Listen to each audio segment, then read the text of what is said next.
Okay, so that makes twice today that I have been late getting into the stream. I cannot believe it. I don't know what has happened to me. Good evening, everyone. I'm Lady Tarragon. Welcome to the stream. Tonight we're playing Farming Simulator 19. This is actually the last night, for a while maybe, that we will be playing Farming Simulator 19, since Farming Simulator 22 comes out on Monday. Because we have bought our copies directly from Giant, we will actually get that on Sunday at 5 p.m. So Sunday night, instead of New World, we will probably be playing Farming Simulator 22. We'll see how that goes. I am actually looking forward to this. There is so much that is going to be actually available with this game. Beautiful maps that they have already designed for the game, lots of new and old equipment, a new worker program for your workers, just a lot of stuff. I am looking so forward to this. This is going to be so much fun. If you haven't already looked at it, there are a lot of excellent videos on YouTube for the upcoming game. DJ Goham does a series, Farm Sim News, that has been covering all of the updates for the game, all of the new equipment. It is going to be so much fun. I am really seriously looking forward to this game coming out. We are, and as I said, this is going to be the last time for a while that we actually play Farming Simulator 19. The one advantage to these games seems to be that even though they do update them, with all the modifications, all the mods that are available for each version, there's no reason not to go back and play them again and continue things. But we are going to be, because we have some ideas of what to do with 22, we're actually going to be putting 19 aside for at least a couple of months, maybe more. It's going to depend.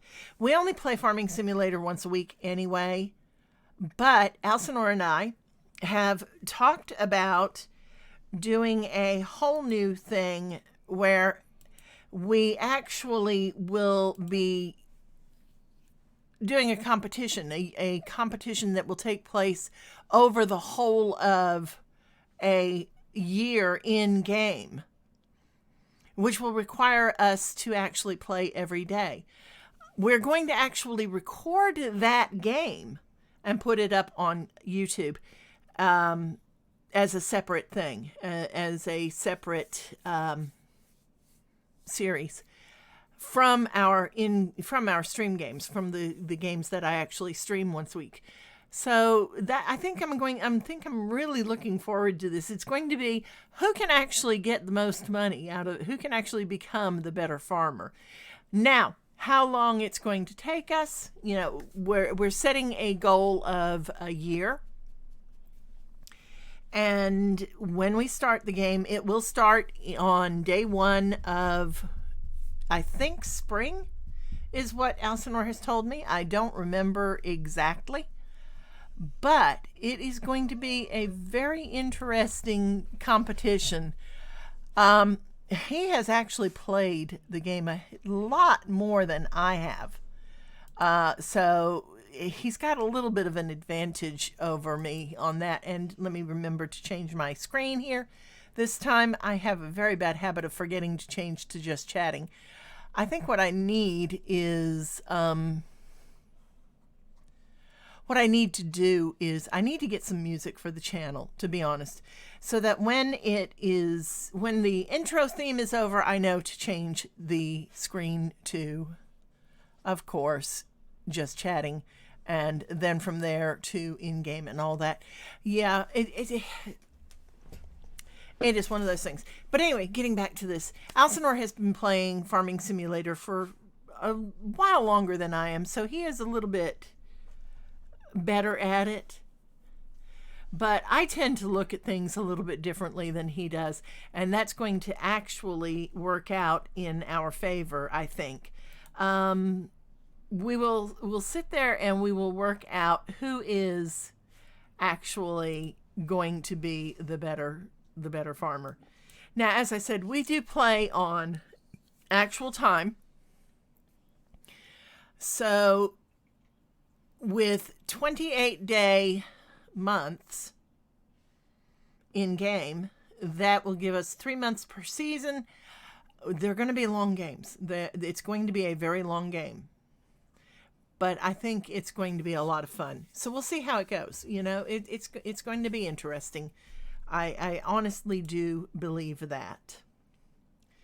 So, yeah, it's just trying to get into everything right now. And we have not played for a week.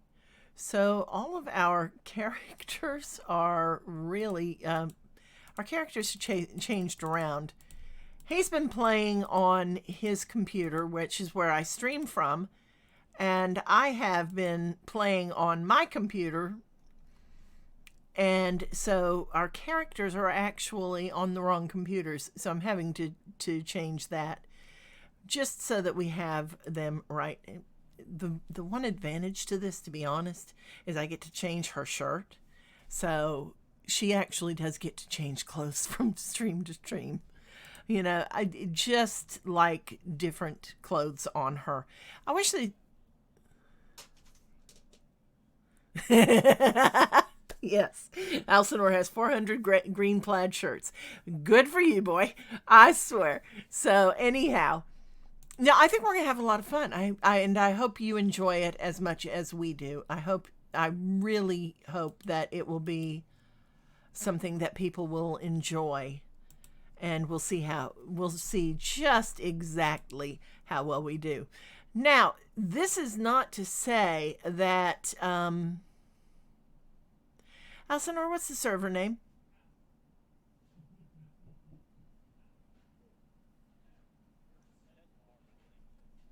Did we change it? Ah, that explains why. Okay. Okay. All right, so that explains it. I was trying to show off our farm to a friend the other day, to a friend's son who plays Farming Simulator 19 on on a PlayStation console. And so I was looking for our server because it's run on my laptop, and I had the laptop with me and I could not find it anywhere. I was like, this is weird. Where did it go? And that explains it, is because Alcinor had changed the name of the server. Now, looking at 22, we are for the both the stream and for our challenge game that we're going to be doing, we are going to get a dedicated server. I will tell you that, mostly because with the challenge game being something that is going to be both of us working separate farms, same map, but separate farms, we're going to have to be able to play at different times. And sometimes when I'm in the middle of other work, because I do typing for people too, he's going to want to play, but that's the server right now is on, as I said, on my laptop. And that's not going to work if I'm working. It just takes up too much processing power. So yeah, we're going to be getting a dedicated server for that. And we might even actually have a couple of slots for other people to play with us. We'll see. Probably not going to have anybody able to play on the challenge farm, because that is going to be a thing between the two of us. But I haven't ruled out yet having people come and help me. We'll see how that goes. So Anyway, what? No, that's not cheating. It's actually being smart. What can I say? So, anyhow, and I'm trying to get the game to actually open right now. I've had a little bit, there we go. Had a little bit of difficulty today with the computer. I tend to forget to do things. Like earlier today, we were playing Surviving Mars, and I hate to admit it, but I actually forgot to turn the volume on, the sound on to the desktop audio. And so I played for like an hour and a half with no volume, with no sound. And everybody went, well, we didn't notice it wasn't on. I'm like, how did you not notice? Because there are sounds to that game. Oh, well, anyway. So anyway, here we are. Let's go ahead and get into the game and see where we are. From what I understand, we are actually getting close to having crops ready to be harvested. Let's take a look at our fields. Now we have field 40 right here and field 51 right here. Field 51 is brown on my map. That's weird. Let's see how they are doing. Are you on growth? I'm on fruit types at the moment. I am changing that. That's why it's brown. Okay, there we go. Soybean. Okay. So we are, now everything is blue. It just says cultivated. Huh. I don't know why the client side map doesn't work as well. I don't know. It drives me. It drives me absolutely nuts, though, because it will show everything. All right, now I've turned off cultivated, and it just shows it as green map and brown, of course. And turn it back on, and it shows the entire map pretty much as either cultivated or ready to harvest. There, it does not show other than field 45, there's a band of growing there. Oh, now there's a band of growing on 41 and 53. So I don't know. It's really weird. It's not picking the data up from the server for some reason. Now I wonder, is it only though on this particular map? Now Lincoln Creek is a mod map. And we have run into a couple of problems with it before that are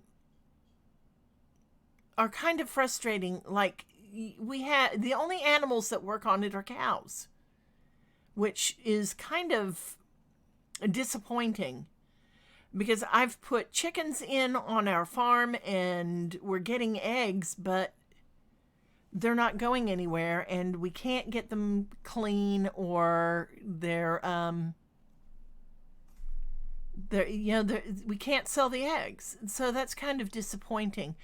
And then, of course, there is also the fact that we when we first started using this map, we did put horses out, and you couldn't ride them, which was kind of actually very frustrating, because one of the reasons I wanted the map was there's so many places to ride on this map that would have been absolutely wonderful. We could have ridden all down the creek here, which is beautiful countryside, and it would have been absolutely wonderful to do. They were, from what I understand, still working on the map somewhat. So that might have been part of the issue. I don't know. We'll have to see later on. Now, once we get 22, and as I said, we will probably be streaming that Sunday night instead of New World, simply because it will be brand new and ready to play. I'm hoping that we will be able to do some writing there. Elm Creek is a gorgeous map. Hope Belleron is a gorgeous map from everything I've seen. And I hate to say it, I cannot remember the third map, which is Erlenberg, which is like a Swiss German map. The Alps, okay. So so I was right. Swiss German. They're absolutely gorgeous maps. They're going to be wonderful to go riding on. And I love that. I just love the idea of being able to go out and ride around on horseback and see things from a different point of view than walking or in a car driving around. Which, don't get me wrong, I absolutely love doing that in this game. I love actually riding around and seeing the work that people have put into these maps. But doing it from horseback, I can't go riding the way I used to. Can't go horseback riding the way I used to,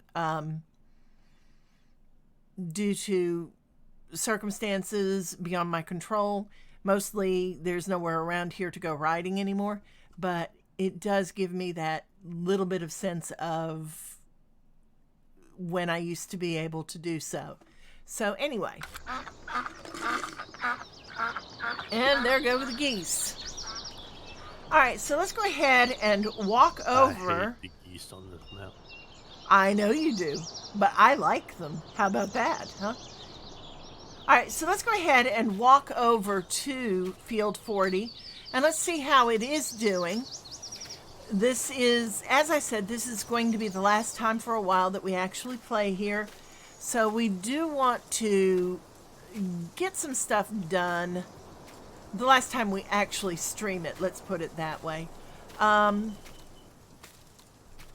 look at that. Look how tall our soybeans have gotten. Oh my gosh. Aren't they gorgeous?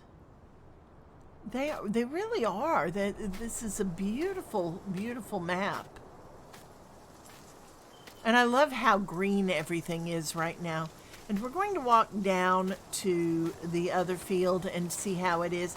We'll end up walking past our cattle farm too, to see how, to go over to our house and see how things are over there. This is just, now we've got quite a bit of area right here that hasn't been sown, and that's fine. I'm not worried about it. We put it on round, basically smooth corners, which makes it much easier to do things. So yeah, we've lost a little bit of crop there, but at the same time, we don't have to worry about losing crop that has grown and gone to, been ready to harvest, and we haven't harvested it. So let's go take a look at our cows. We do have a number of cows, and these are some of the things that have actually changed to 22. And I'm just jumping over the fence. The cattle in this game, they're cute, but they're not as cute as the cows that are going to be in Farming Simulator 22. The cows in Farming Simulator 22 are much, much cuter. And I do like this, that they do actually keep their pen clean. Haha. Now, let's take a look and see, because we do have our cows breeding. We're up to 54 cows. Now, we started with 50. And we're up to 54. It is 10 hours and 45 minutes to our next cow. We may have to get some more cows to fill up in there. I don't know.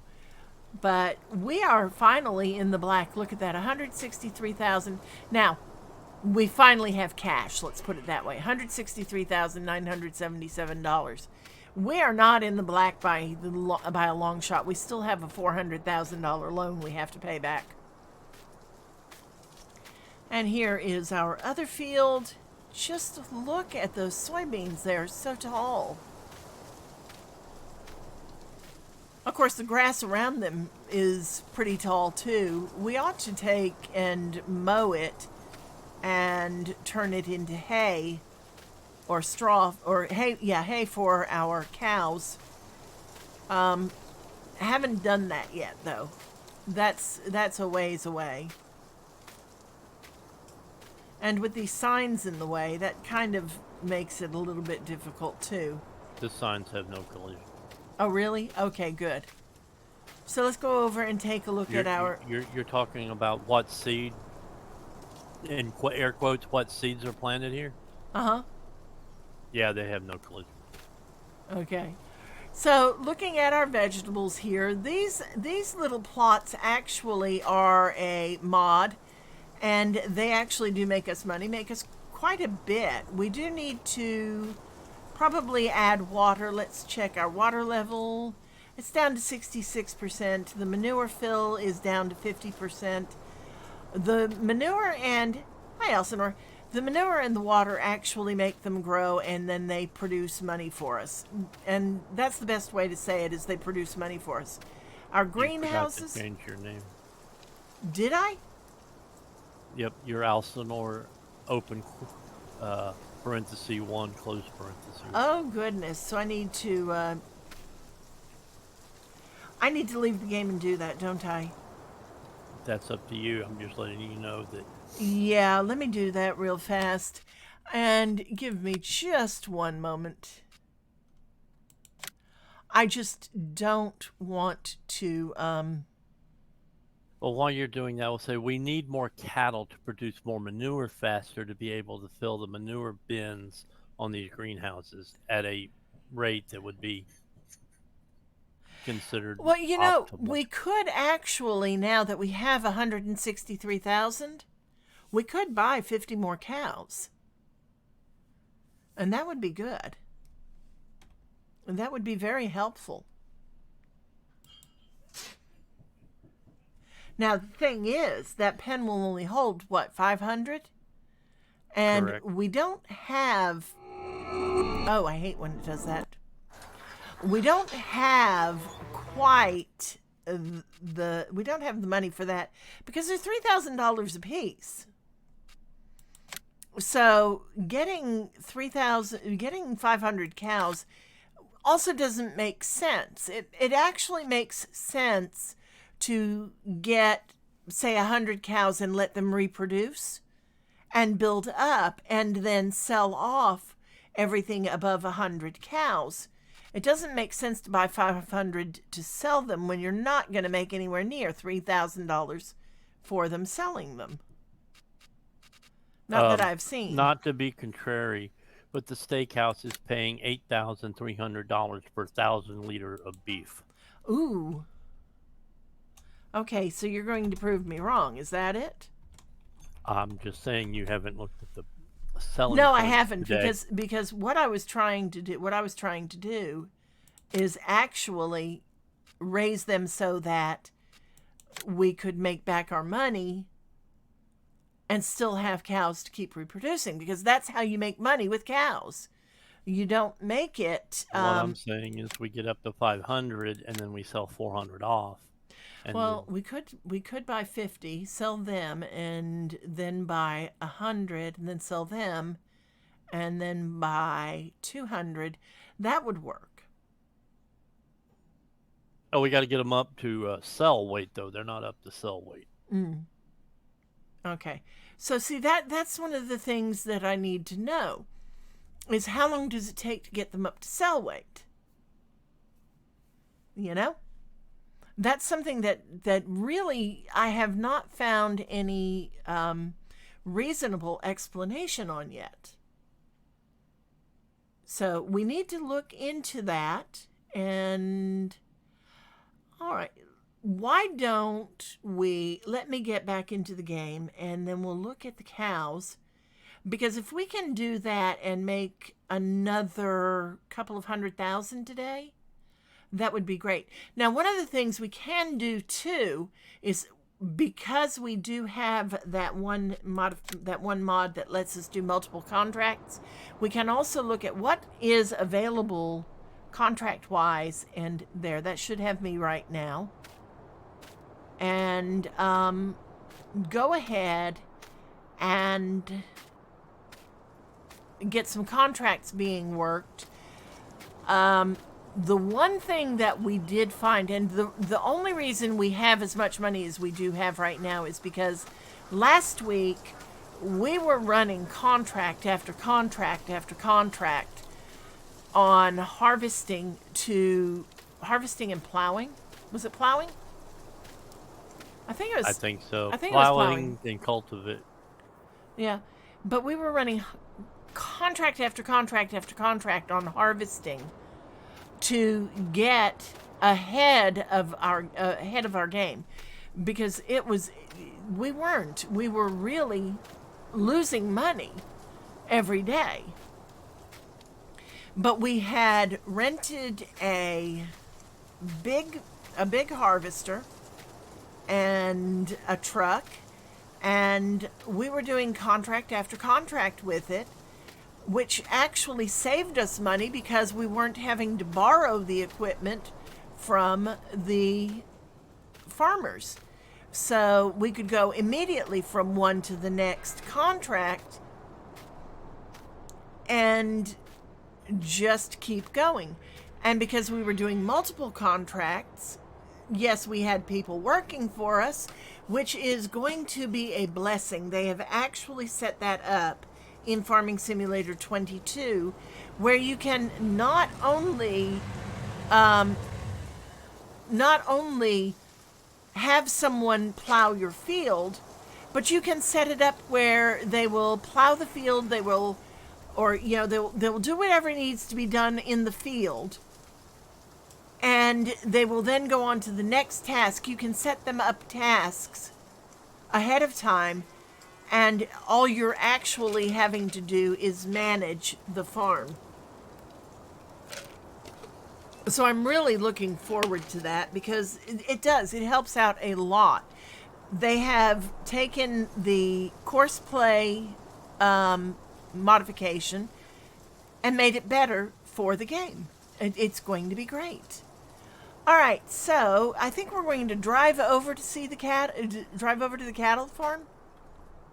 The cattle sales? You're at the cattle farm. I'm into the cattle sales.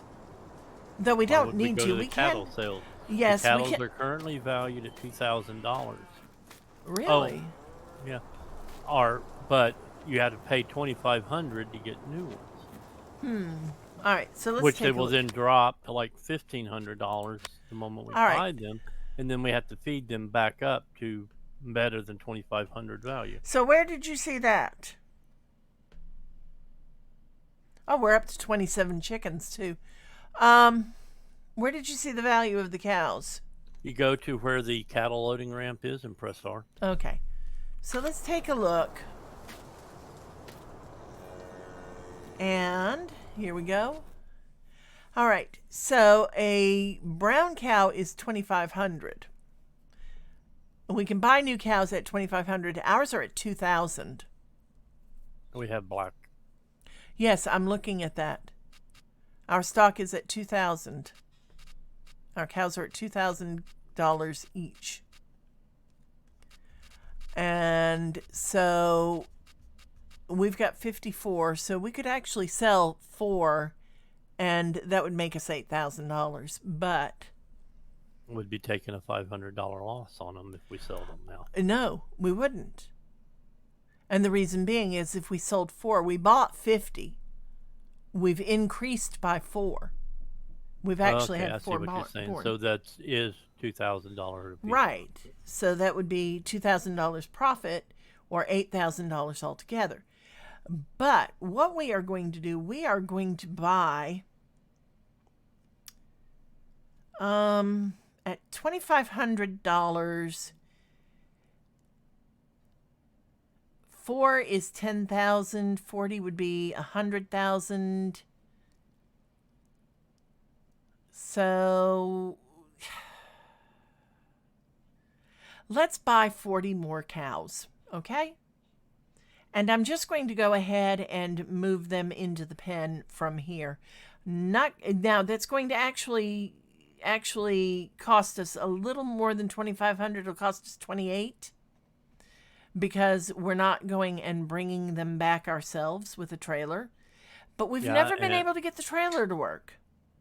I could get the trailer to work. Problem is, by the time we lease the truck and we lease the trailer, only buying that many cows would take a lot.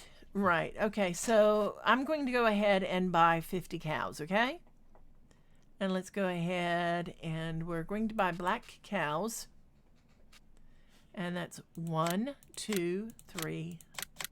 And I don't even have, I know I'm buying 50, so that'll make us 104 cows in our pen.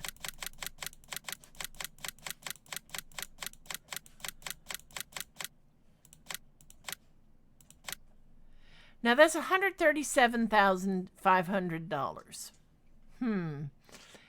If I back off by 4, which will give us 100 cows. Can I move 4? No? Okay. Trying to figure out how to move 4 of them back. One. I think you got to start over, or that's the easiest way. Let's Escape go. out and then start over. All right. So let's move 4 black cows. And we want to keep with black cows because they do have that thing where the cows only multiply if they have the same color.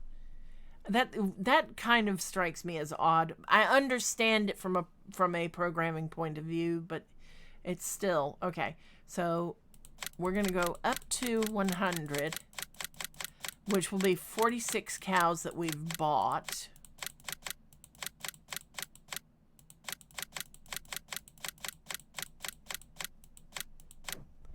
All right, so that is going to cost us $126,500. That's not too bad. That's really not too bad. And that should, there we go, that should increase our production rate by a bit. It still says 10 hours, 45 minutes to our next cow. 5 hours, 30 minutes now to our next cow. So we've practically doubled the speed of the production of our cows. It's 12 hours now. I'm sorry for the interruption. I'm going to take a $73,000 harvesting contract, borrow the equipment, and get the harvester down on the field and get it working. Sounds good. Go ahead. Now, we do need to make some more total mixed ration and feed them. We're down to about half on that.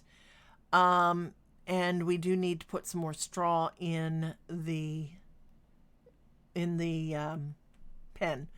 So, yeah, we're down to 30,039 liters of straw in the pen. So, let's see. We have a lot of straw that we were not able to use. A lot of baled corn shucks and oat straw. Or not oat straw, soybean straw. And it's a waste. I mean, it really was a waste. We can sell it. We can?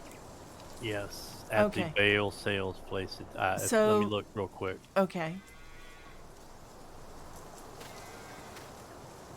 But Lincoln Creek Bale Sales is taking soybean straw at $21 a bale and corn straw at $20 a bale. And do we have to take it over there? I think so. Okay. We need to buy a TLX and a bale trailer. I thought we had one. Don't we have one? Isn't that what this is over here? Different game. Okay, what is this? Oh, this is a bale. Yeah, that we have that bale trailer. Yeah, so yeah, we don't need to buy anything. We can just use a regular. Use a tractor. I forgot about the green trailer. Yeah, a tractor to tow it.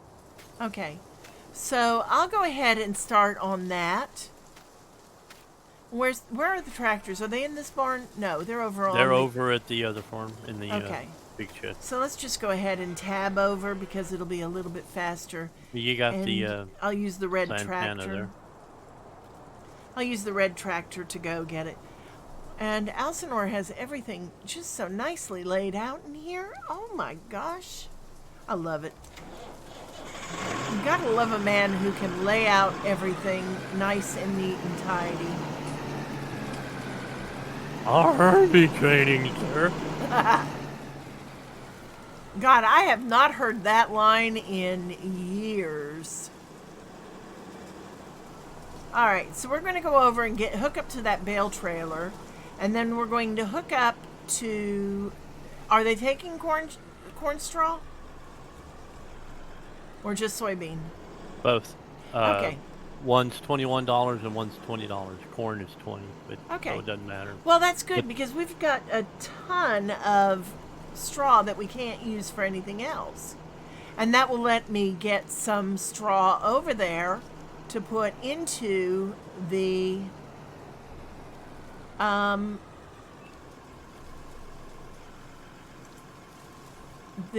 pen. And you know, it's really funny. I'm having a little bit of a problem. Not much. I think it's because I spent so much time on the phone earlier with my sister in between streams. My sister is traveling from Mobile, Alabama to Little Rock, Arkansas, and of course she's driving by herself, so she calls me up and says to me, "Can you talk to me?" And I spent, oh my gosh, I spent 2.5 hours talking to her between streams. And she was like, "I know you have to stream soon, but I'm going to talk to you as long as I possibly can." And it's so funny because she loves to talk as much as I do. And we end up bouncing all over different topics to the point that we're sitting there. Well, didn't we talk about this? No, I don't think. Well, yeah, maybe we did.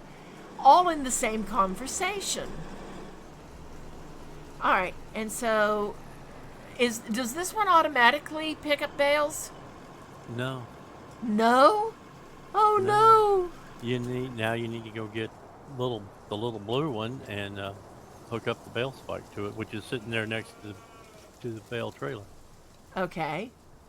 So out of the thing I go. And now I get to go get the little blue tractor. Oh, this is fun. I don't think I've done this much, this kind of work with this before, you know? And that's really great. Oops, and I just jumped out of the blasted tractor. So, where's the bale spike? You said it's over by the straw? Whoops. It should be on the ground next to the bale trailer. Okay, well, I moved the bale trailer, so we'll have to see. Okay, then it's on the ground next to the BGA. Okay. This is fun. I get to actually... What the heck did I just do? Oh. It had arms on it. Do I need to leave those or take them with me?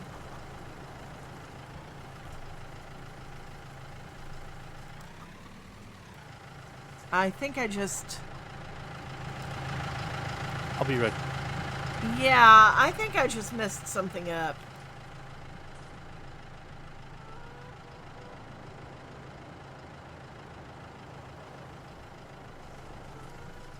And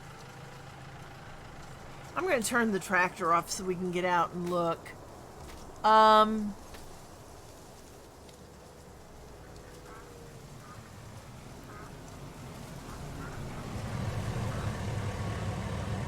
Yeah, that's the loader.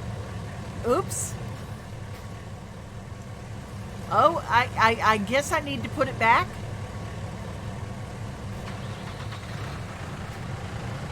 And actually, I'm going to do this real fast. There.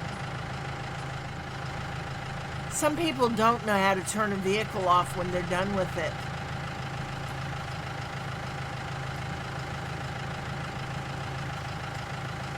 And there goes Elsinore with his super strength. Yay! What are you doing? Why are you putting it on top of the tractor?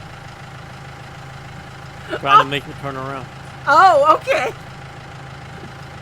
Well, heck, if you're going to use your super strength, why not just carry it over?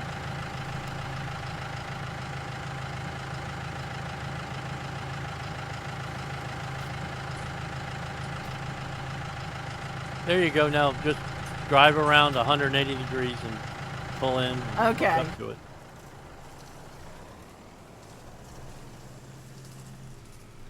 That was so funny because I did not mean to hit whatever it was I hit to first lower Q. it down. No, I lowered it down and I went to pick it up and I hit Q by mistake.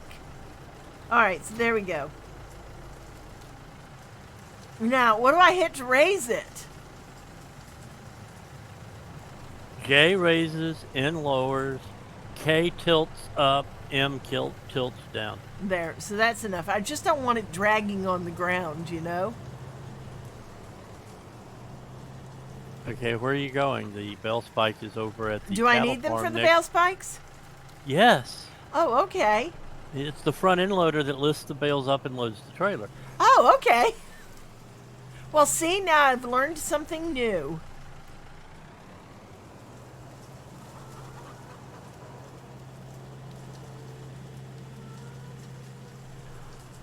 I did not know that. How about that?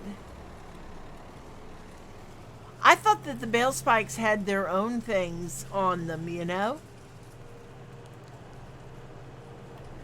And I No, do. you'll drive up to the bell spike, not on the pointy side, but the big flat side, and hit Q to attach it when it tells you to. Okay. All right, so they are out right there. And so we need to go right there. And just easing up to it. And there. And it just jumped up onto us. There we go. All right, now, so we're now going to go over and start picking up bales of hay. And this is going to be where it's going to be really fun. I'm probably going to have to, as much as I know it's great to be able to see everything from this point of view, we're actually going to get into the machine and do our work from inside, because it will just be easier to see what I'm doing. And first thing I'm going to do is I'm going to actually go over and open this particular trailer so that we can do some work with it. All right.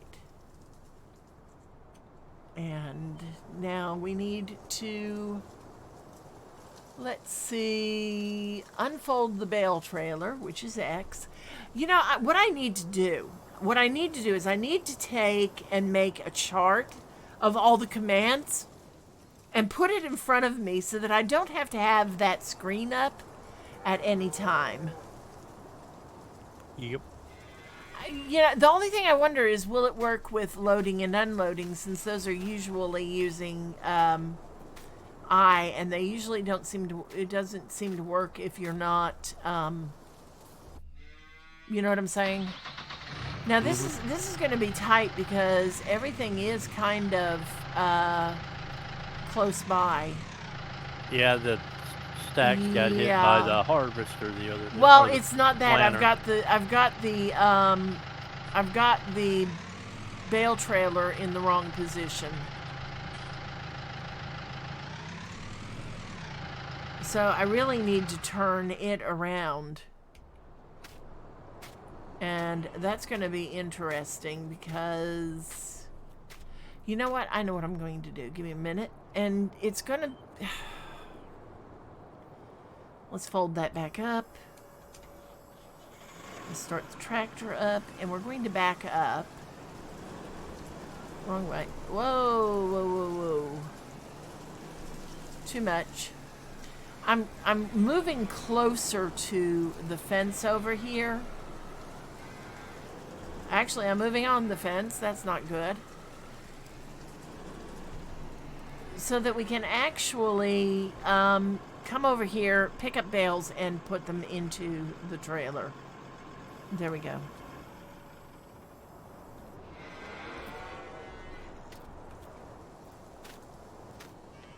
All right. Okay, this is, to be honest, this is a first for me. I have never loaded one of these before. And let's see, how do I get, why am I not being able to get in? Ah, there we go. And let's back up a bit. We're going to start down at that end now and just start moving bales from down this end.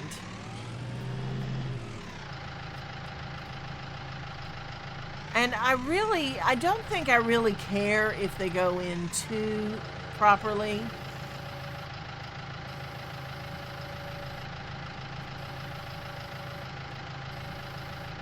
And just trying to figure, because this is something absolutely new. Let's take a look and see. We may have to move some bales around to actually get what we want done.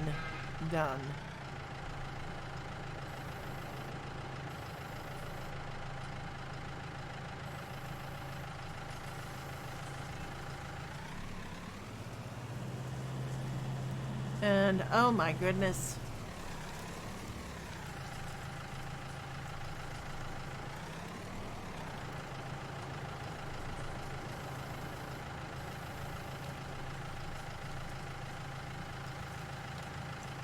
All right. Hey, Alcinor? Yeah. It looked like the harvester was slipping. Okay. Yeah, this is CER 1090. Yeah, it's caught on the scale. Oh. And this is kind of odd for me.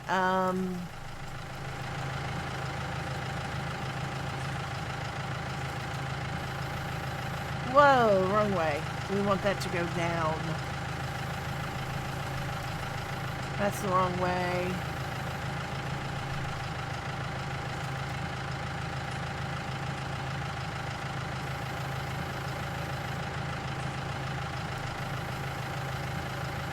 Uh-oh. Yeah, I am having some difficulty with this.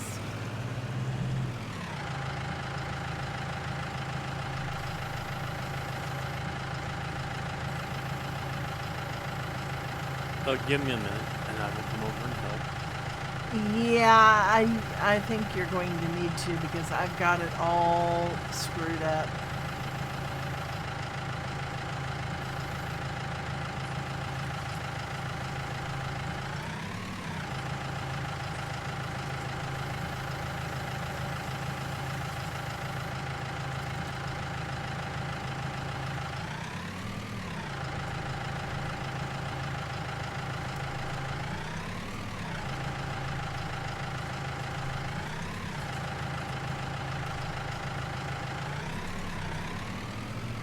Okay.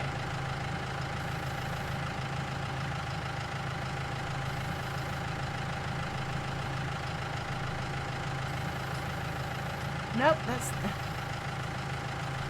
The problem I'm running into is, oddly enough, getting them lifted. It takes practice, and I've had a lot of practice in that. Yeah, and that's what I was saying earlier. It's also one we need the side panel with the joystick, because that's what the joystick would do, is operate the front end. Really? Yeah, so we'll have to look into getting a couple of those.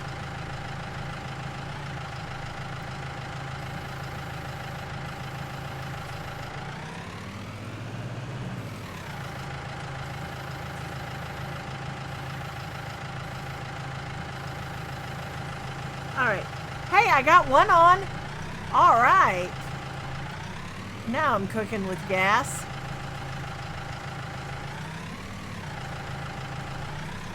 I have no idea what I'm putting on other than...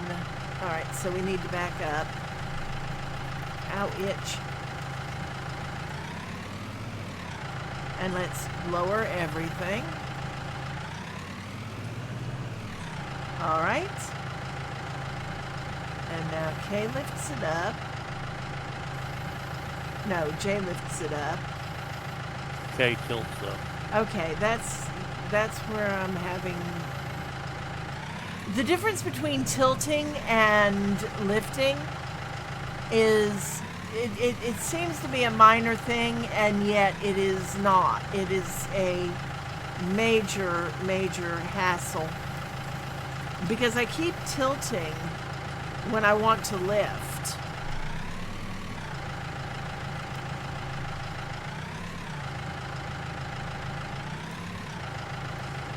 And down.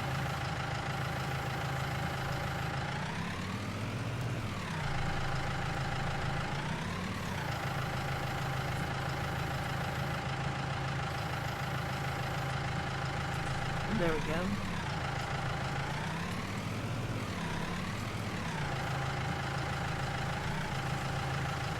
I think the biggest thing is going to be actually getting all of the bales on right.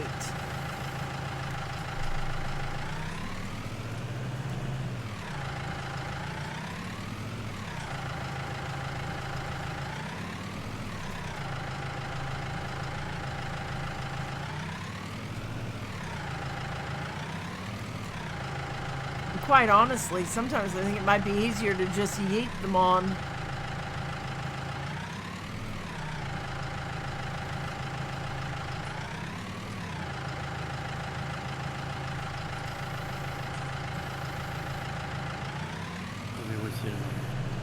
Do what? I just deleted the course on the thing. I got to redo the course. Hit the wrong button. Anyway, I don't know if I'm going to get the... I've watched you put these on so many times. And you get them so nice and neat and tidy, and I can't get the dang thing to even move. Which is weird. I mean, the tractor itself is not moving. There we go. Ah, no, do not pull that one off. That was on there so perfectly.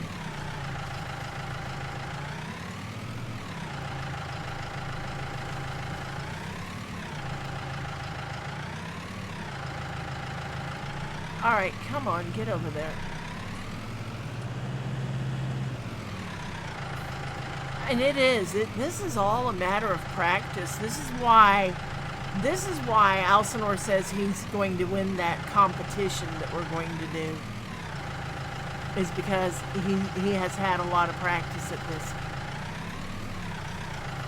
I played 15 a lot. Uh-huh.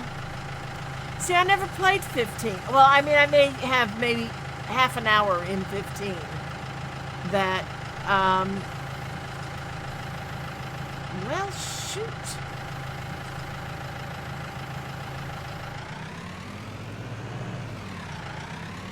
All right, you know what? Load the trailer. Okay, you need to go babysit the combine. All right, you load it. I'll take it off. I mean, I've put 3 bales on. They're not the greatest in the world, but I have done it. All right, and so now we get to look at the combine. We get to watch the combine go. Haha. I actually like watching the combines. They're kind of cool. Especially when you are looking at them from above like that. It is really... Did you get a trailer too? Yes, the truck and trailer are parked on the scale at the harvesting company. Oh, okay, great.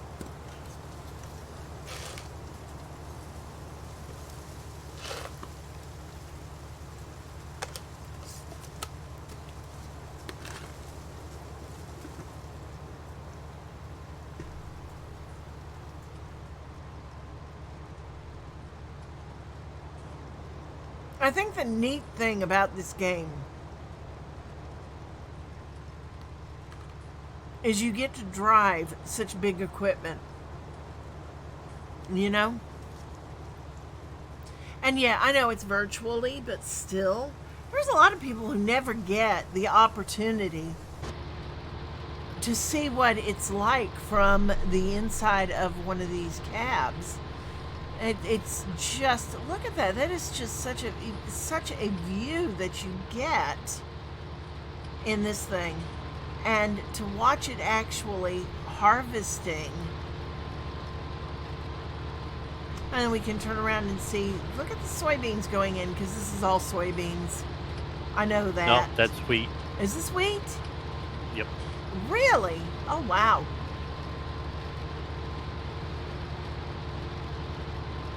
Now that is really cool.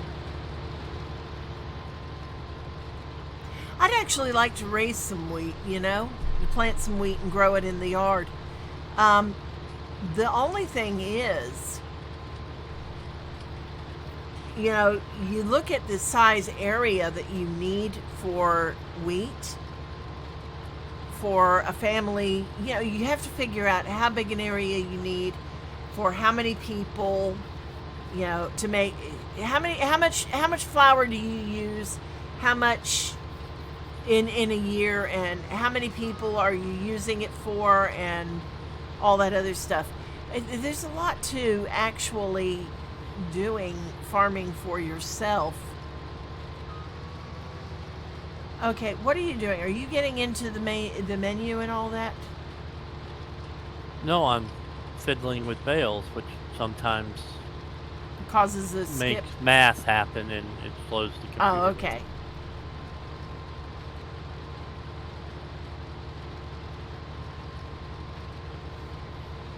All right, so here we go. This is really actually very nice. You look at this and you think about, we do have some older equipment that we've got mods for. And you look at that older equipment, and then you look at this, and this is air conditioned, it's got music, the speaker system there. There are the air controls right up there, the air conditioning controls right up there. And you think about how things have changed from people farming in just 40 years ago. 40 years ago, you didn't have air conditioning in these things. You didn't have radios and satellite and all that. It's just absolutely amazing. Now, we are 49% of the way full, so that's not doing too badly. And I want to skip out and take a look and see. Yeah, he's making much sharper turns, it looks like.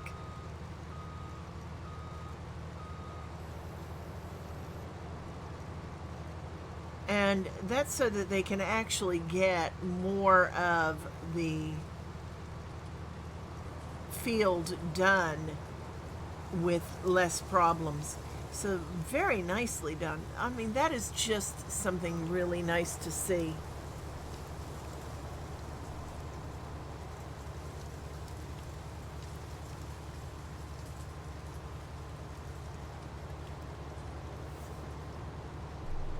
Now, we could drive this ourselves, but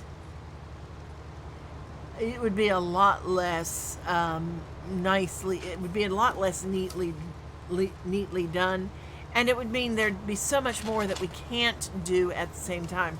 We're down to $2,000 in our account.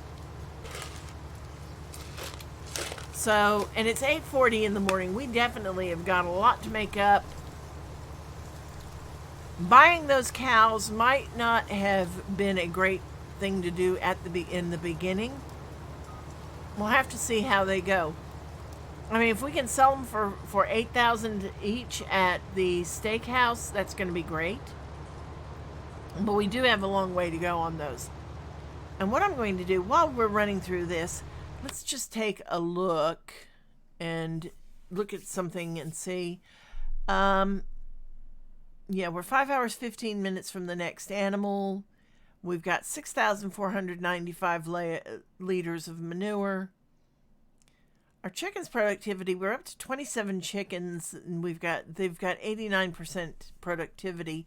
That's not too bad. It's not great. Again, there's nowhere where we can sell the eggs on this map. We do need to put in a sell point for them. We just haven't thought about it in the time that we've been doing this. We think about it while we're on stream, but then in the rest of the week it just kind of slips our mind. We'll have to remember to do that next time.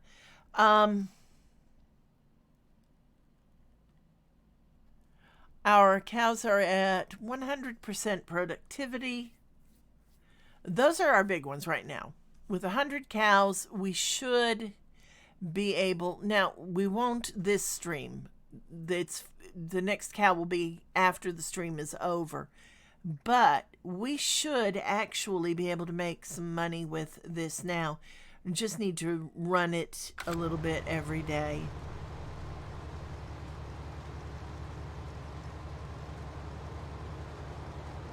And the only reason that you look at things in this game, we run it on real time, on actual hours. 1 hour in game is equal to 1 hour out of game. Speeding up anything, all it does is speed up the rate of harvest. It doesn't, the rate of growth. So that might speed up the cows. I don't know, but it also makes it much harder when you're trying to keep an eye on your crops.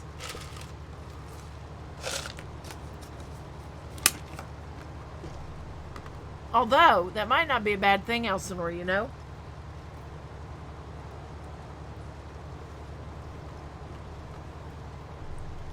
If we, once our crops are planted, sped the time up, if it changes the growth rate on the cows too, we could actually get things to a productive level a little bit fast, to a level where we can actually do things a little bit faster in this.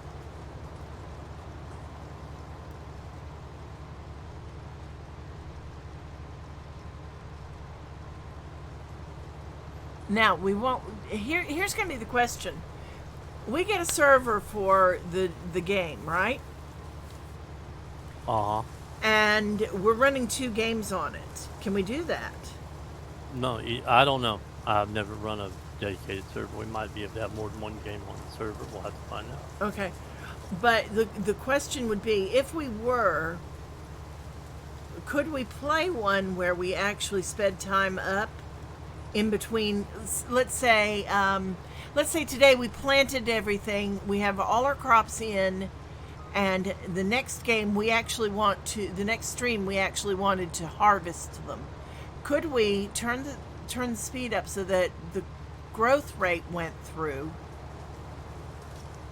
and it would be almost ready for harvesting, would be ready for harvesting when it came time for the stream? And it not affect the other game. We just have to play in between streams and run the speed up. Uh-huh.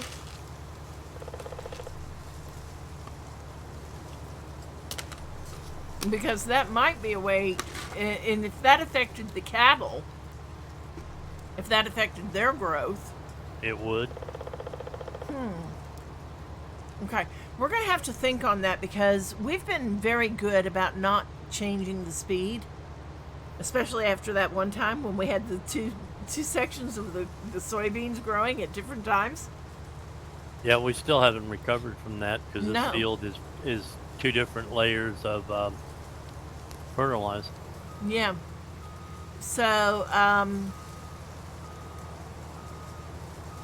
this is something we need to discuss later on. Sit down and talk about. And why is he backing up? Oh, he's 95% full, so I need to go get the truck. And here we go. Oh, all right.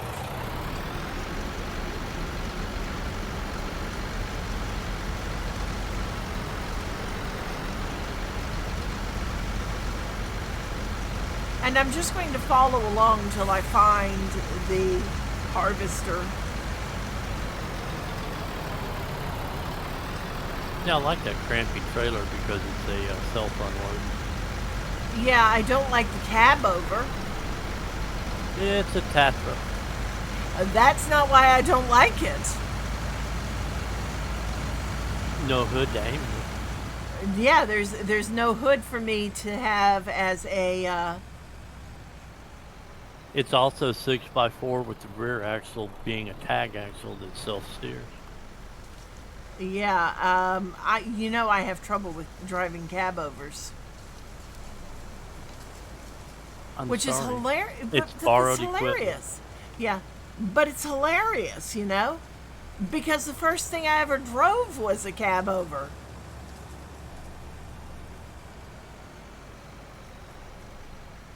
Careful, you're getting close to dating yourself. Yeah, well, no, yeah, I know. But I'm a good date. No comment. Oh, Giggity. that is so bad. I swear. You want to keep it family friendly, right? I do. No comment.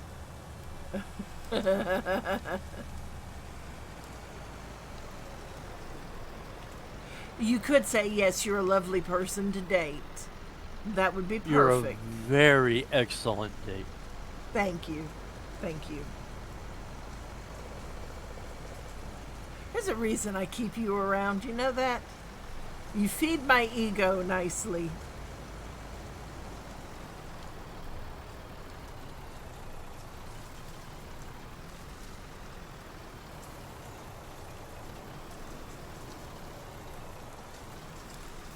All right, so there we go. Wheat going into the trailer. This is actually, though, really, I have to say this. The colors and everything, this is actually adorable. I mean, that green with the red and then against the yellow. And I think I got a picture of it. And I'm just trying to get a couple of pictures for our Discord channel. If you have not been to our Discord, give it a check out. The link is on the screen. Exclamation point disc. Yeah, and let's go ahead and do that.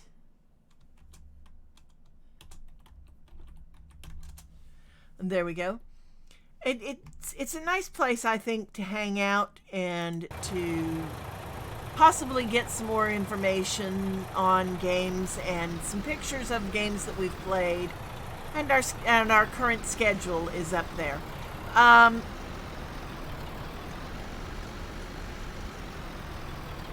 there we go. I'm just trying to line the truck up for right now. We'll leave it right here and go follow the harvester around. There we go. And this is a New Holland CR 10.90, 1090. Not a bad harvester, actually. This is very nice. It's one of the big ones on the market. Mm-hmm. If the interior is accurate to the real world, I could be very comfortable driving this, That is a default piece of equipment, so yes, it's very accurate. Wow. Because again, looking at the interior, you've got beautiful interior. It looks like, it's got a cloth interior, plenty of shelving, nice electrical outlets. The controls seem all in excellent positions for use.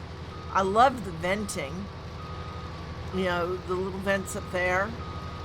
And the seat just looks, it's an air ride seat, you can tell that. God, that's one thing I really miss from our truck. I miss the air ride seat. And just the absolute clarity of the glass. There's enough glass here looking around. Good Lord, you've got such a field of vision in this thing. It is just gorgeous. And then, of course, with the jump seat right there, you could bring your dog along, let your dog ride along with you. Oh. I think our dog would have fun in that, don't you? I think he would have a freaking cow. Probably. Now, Maverick, our Sheltie, He would have loved it. he would have loved it. He would absolutely have loved this. Oh, and look, they've even got a cup holder right there. Oh my gosh, that is so freaking cool.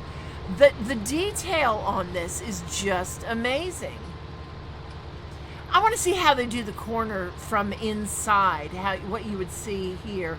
Oh, okay, we're not on a square corner, so we just absolutely did miss it. And the information center that's there is just incredible.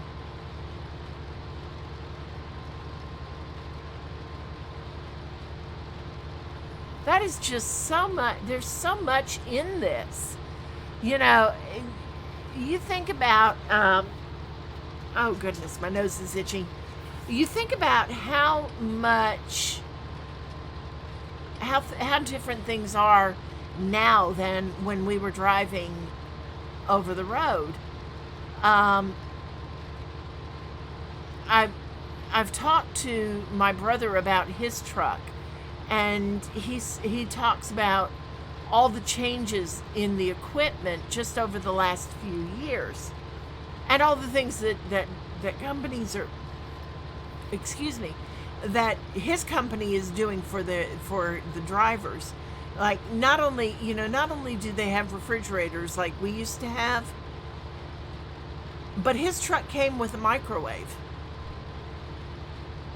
It came with a refrigerator and a microwave, and he's got a burner setup, a cooktop that he can use, so that his truck was already plumbed for all this stuff. And it's just amazing. They are actually, equipment like this is getting more and more comfortable because people are spending so much time in it.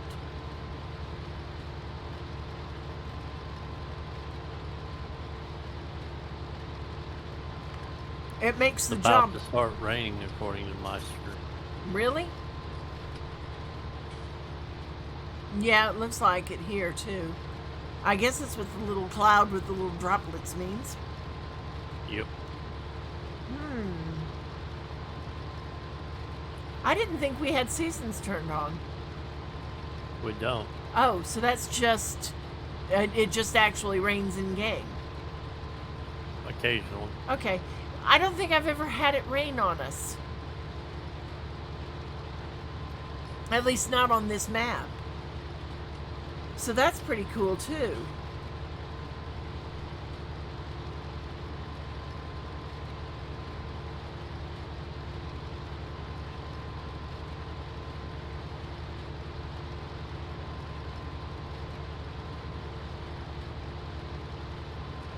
But I do, there are a lot of things that are really great about this series. Not just being able to drive such nice equipment, and this really is, it just, looking at it, it is just incredible. But how quiet the game is. And I'm not talking quiet as in it doesn't make noise, but quiet as in you don't have to sit and now that's interesting. I thought we had already gone down this side.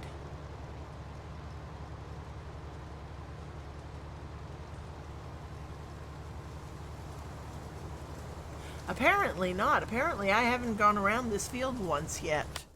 I'm going to look at the overall map. And which field is this? 58. 58. And where is 58? Dum.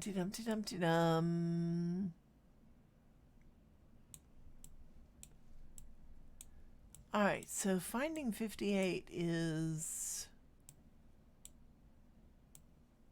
there it is. Oh, wow.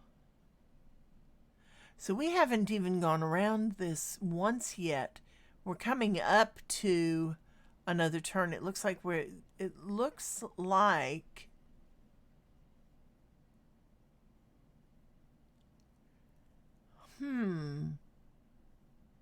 That's interesting. That is a big, big field. And I'm just looking to see.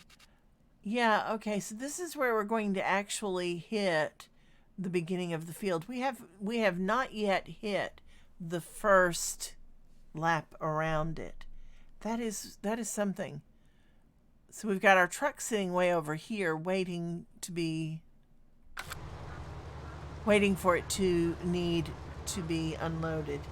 And now to get inside so we can see just how it turns from in there. And it's going to skip the corner, of course. Of course it is. Wow, that was actually a very tight turn. Look at that. We're only 58% of the way full at this point.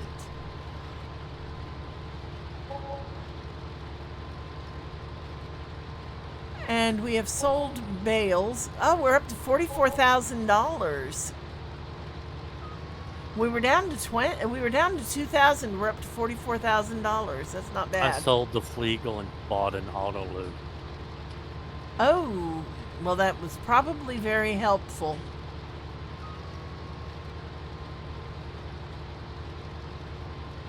And that actually does make sense, though, you know? Having an auto load trailer.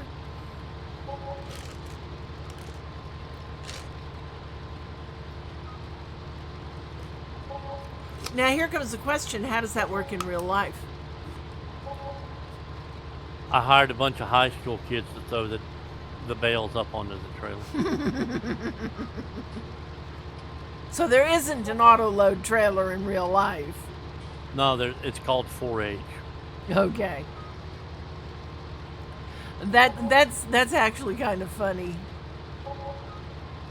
All right, and so now we are going to hit a tree. How about that?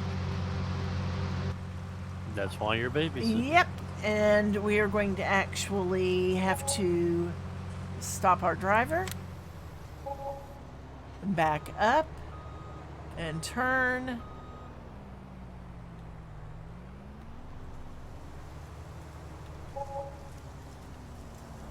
And there we go. And back up. All right, why am I not backing up? Oh, I guess it helps if I hit the right button. There. We're getting $84 a bale.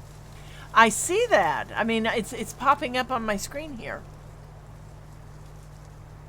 That's not bad. Is it V or B that lowers the... Oh, well, we'll just hit drive course. There we go. B turns it on, which will also lower it. V just lowers and raises the head. All right, and now drive now. And guess what? It's not doing it because I did something wrong. Let's stop the driver and go... Nearest waypoint is what it needs to be set at. Next closest waypoint? No, Yep. nearest waypoint. Yep. Okay. And now drive course. There we go. So there we go. And now we are back on track and on our way. You know, I watched last night.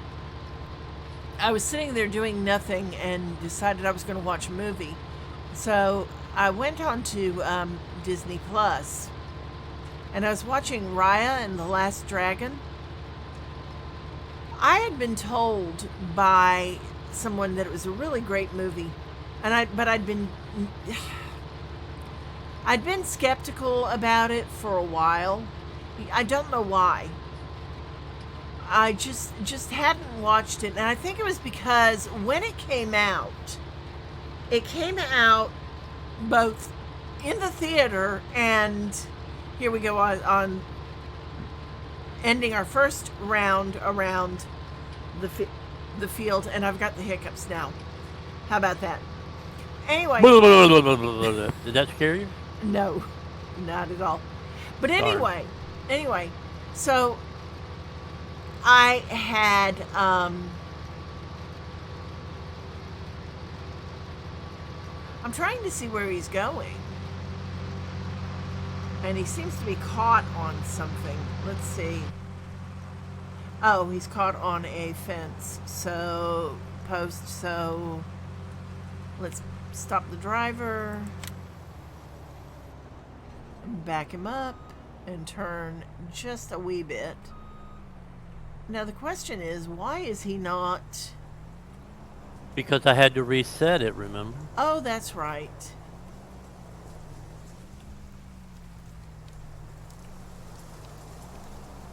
So I just have to get past this one spot. Yeah.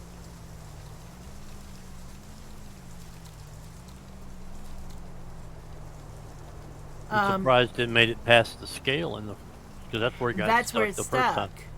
Yeah, you have to just back it up and drive around the scale and until it starts nearest waypoint and go. That's what I'm doing. Oh, I cannot drive straight. There, okay. So nearest waypoint, drive course. There we go. So anyway, I think it's because it came out at the same time on the big screen, and they were charging you to watch it on Disney Plus, if I remember correctly. So I put it off and I put it off. Last night I finally watched this movie, and it was incredible. It really was. It was such a good movie. You have this wonderful story in which you have this land where dragons are so helpful, and then people, all the bad things that are in people, jealousy and all that, end up creating a plague that kills off all but one dragon. It turns them all to stone. And the last dragon, and we're caught on something else. It looks like a tree this time. The last dragon actually is kind of lost herself. And come on, there we go. Just trying to get around this tree. And because of it, the people, the whole country, the whole land has broken up into individual places, and they're all warring with each other. Instead of being this one great big, and I'm stuck in the trees now, I'm trying to get through them so I can see what I'm doing. Instead of being one big country like one dragon, they're all individual parts of it, and they have to actually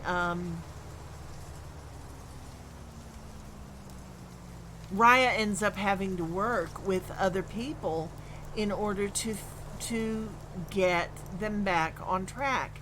Now, I'm sitting here looking at this, and that should be it. Let's go ahead and see if that will actually fix where we are at.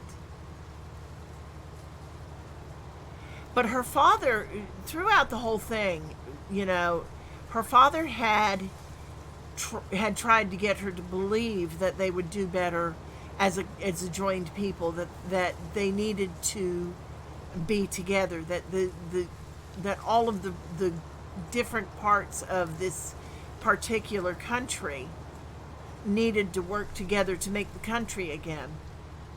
And it just was absolutely a beautiful story. And the fact that she did find the last dragon and and the dragon actually helped her bring all these people together, because the dragon had faith in people. It was just beautiful. Dragons are wonderful things. This tractor is so slow. I'm sorry. Which, the red one?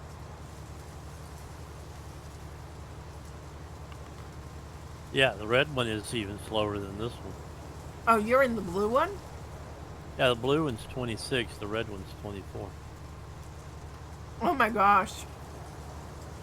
I wonder if the Santana would pull this trailer with load on it. Probably not.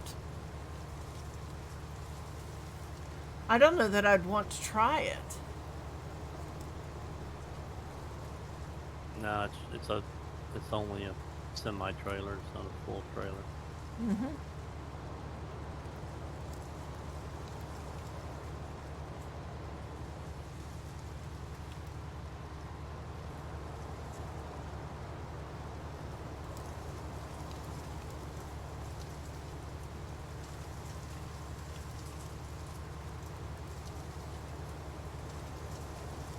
Now we get 22. It will be non-modded for at least 2 weeks. Yeah.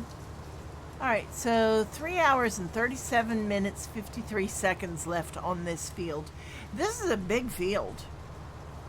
How big is this field? Let's go take a look. 101.44 acres. We're 11% of the way done. Now, we could actually go ahead and take another couple of contracts. I'm looking and seeing, it would be great if they would actually put them in order of most expensive to least expensive. They're in order of field number. Yeah, and I know. This will take my attention. I won't have to get this done in a reasonable amount of time. It's going to take me constantly moving this. The straw? Yes. Oh, okay. Let's see, there's a spraying job, 49,675.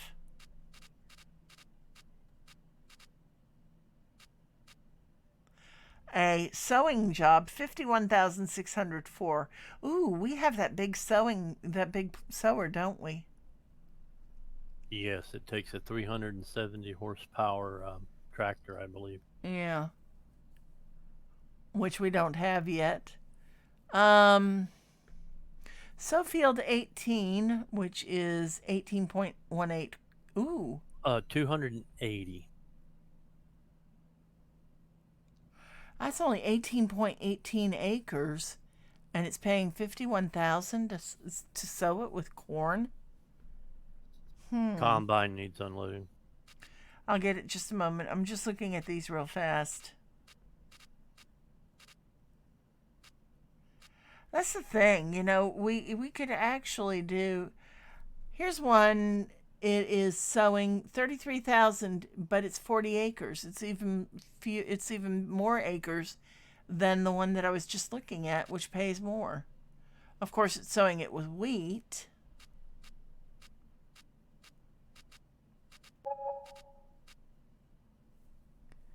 All right, so, well, we'll leave it for right now. Let me go get the truck and go around and get it loaded.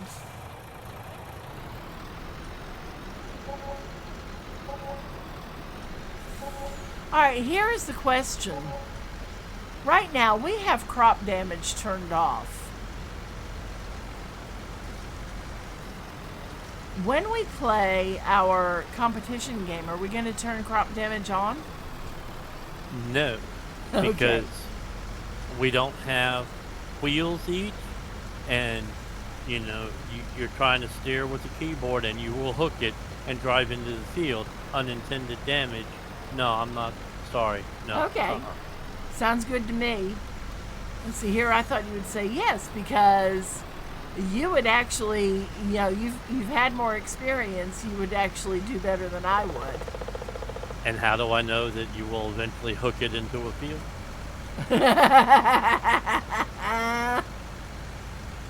Experience teaches you a lot. Uh-huh. Oh, how do you know I would? That experience does teach you a lot. Look at how many times I've gotten us lost.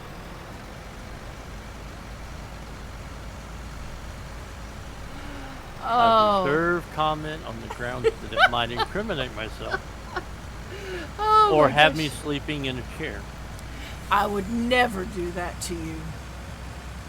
I would never do that to you. But on the safe side, I will keep my mouth shut. Ah!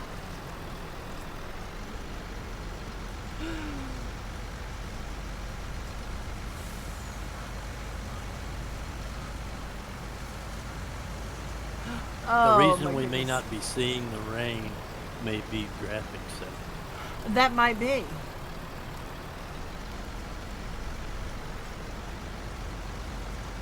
Although I did just update the graphics card on that computer. Could be this. Yeah. Could be Oh, this that's a one too, though. 1060, but and this is a 1660. It also could mean that the rain is coming and it hadn't got here. Ah, okay. And I'm just driving around. This is fun.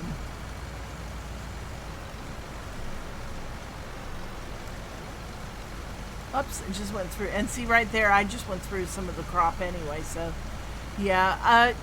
No, I would have serious trouble. I'll be honest. I would have serious trouble if we had the Well, I tell you what, Sunday I will put the wheel on the computer. the problem with that is this.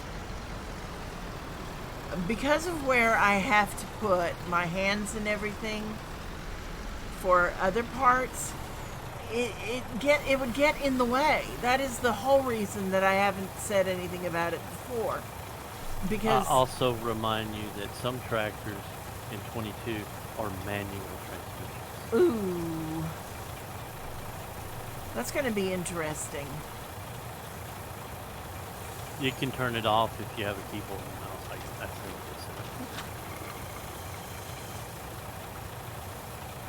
it's Though I do want to look at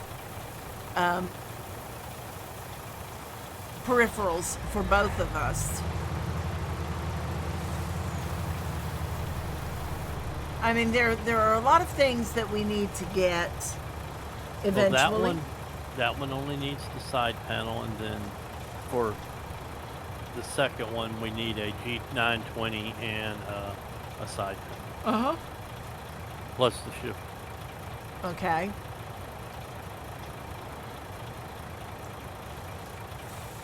Logitech, hello. Be nice. I was being nice. I was asking for sponsorship Yeah, but or partnership. yeah, we're not up to that yet.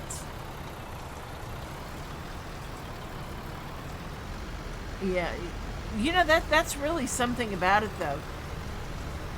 Oh no, put that up, put that up, put that up. I don't want that up yet.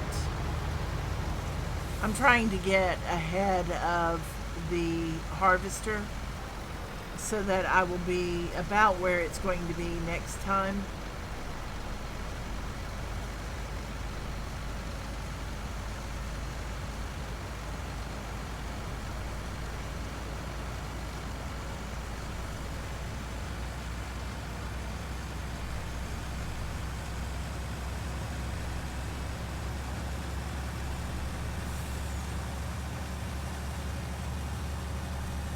All right.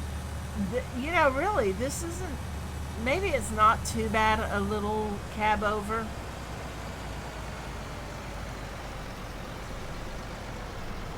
I say that and then I almost hit the fence.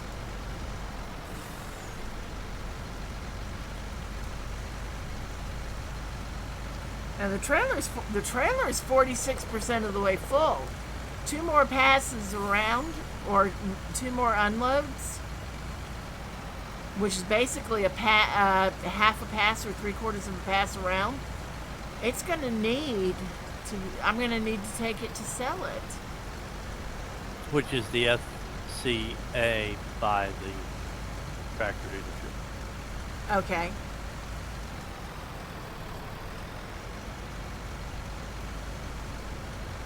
I'm trying to take this over to the scale. I don't mind driving around the field over and over. Excuse me.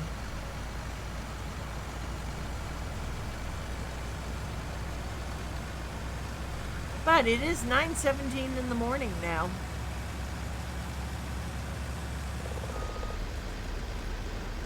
Uh-oh.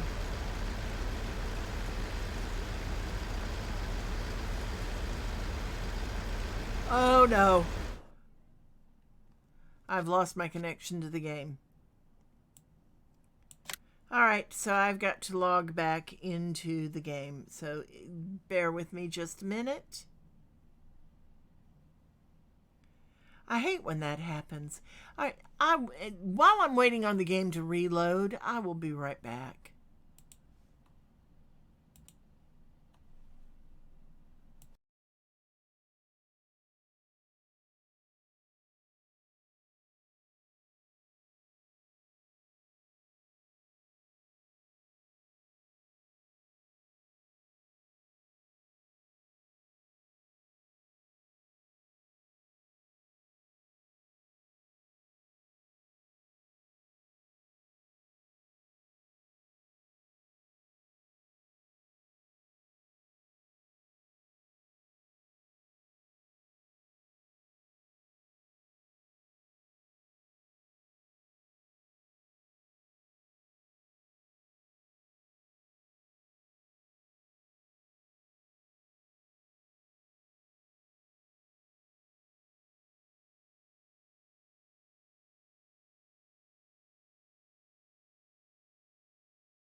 All right, I apologize for that. We're trying to figure out why we got kicked off our internet. Well, I got kicked off the Wi-Fi. Well, it works out to be the same thing in the long run, because I got kicked from the game. And Again, because I got disconnected from the Wi-Fi. yeah. So that's actually very, very odd. So I don't know. I wonder if it, it's just really weird that this has happened today. It's happened before though. That's the problem. Here's the thing. What did it just do to that field? Server never broke, so it's still working. Okay. Oh, good. There we go.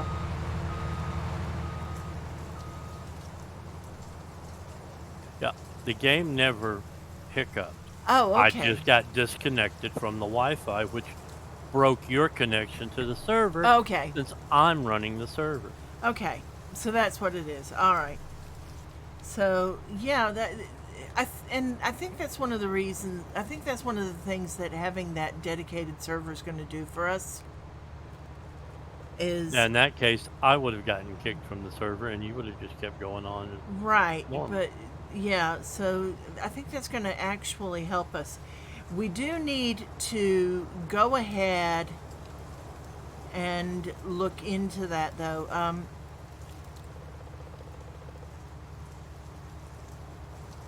The only real question is DJ Goham's code or Clutch's code?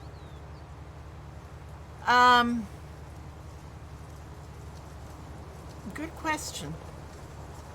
Or apply for our own code, but I think we're too small to No, get we're their too small attention. right now. We're too small right now, and that's not a bad thing per se.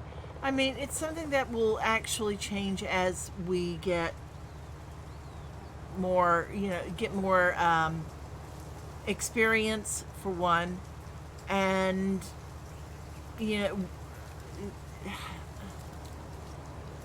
you know what I'm saying, right? Yeah. As we build a bigger audience, or because I am a variety streamer, it does make it harder. I think it actually does make it harder for a variety streamer to build an audience, because It does. because you've got people who watch you for one thing, and then you're playing something else, and they're like, well, that's not what I'm interested in, so they go and watch something else.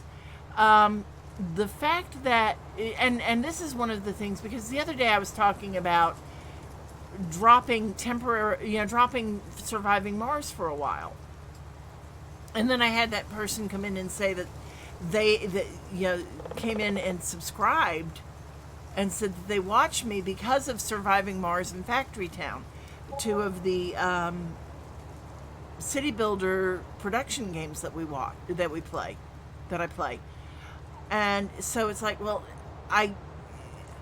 because I was really hesitant about dropping Surviving Mars, because I love the game. It is one of those that absolutely, it caught my attention, it caught my fancy, and I love playing it. I really do want to get Mars terraformed.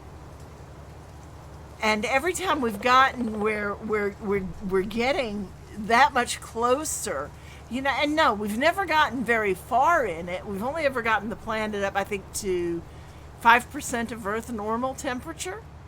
Cough, colony murderer, cough. Yeah, that's happened. We've ended up with the colony being murdered, and it's frustrating. But having somebody say, I watch you because of that, because you enjoy playing it, and I learned so much from watching you play because of how you talk about the game. It's like it made it worthwhile. It really did make it so much more worthwhile to me. And I know city builders are a niche game. Farming Simulator is a niche game. You know, these are games that I enjoy because they're not necessarily go out there and kill everything. You know, they're not first person shooters. And Our issue with Farming Sim is it's bigger actually in Europe, non-English speaking countries, than it is in the United States or yeah, England. yeah, but now having run into somebody in the US who plays it outside of us, and that's the thing, you know, actually meeting people who play it and talking to them and saying, you know, hey, did you know this is coming out? And the young man I was talking to yesterday about it was had not known that 22 was coming out, and he was so excited to find out that it was coming out and that they were making some absolute changes to it that would make it better for him to play. And hello, Sean, sweetheart. Welcome to the stream. Glad to see you tonight. All right, so it's time to unload the harvester again. But it does. It makes it worthwhile when people say, oh, yeah, we ended up out in the middle of the grass, out in the middle of the field. Look at that. And out of the truck I go. And so now I have to figure out where the harvester is in relation to where I am. And I just keep jumping out of the blasted thing. Yeah, this is a good reason for keeping... It is behind you. Yeah, I know. This is a good reason for keeping... keeping the crop thing... Shoot, I've forgotten. You know that's bad? I cannot think of what it is. For keeping crop destruction off. Crop damage off. Crop damage off, yes.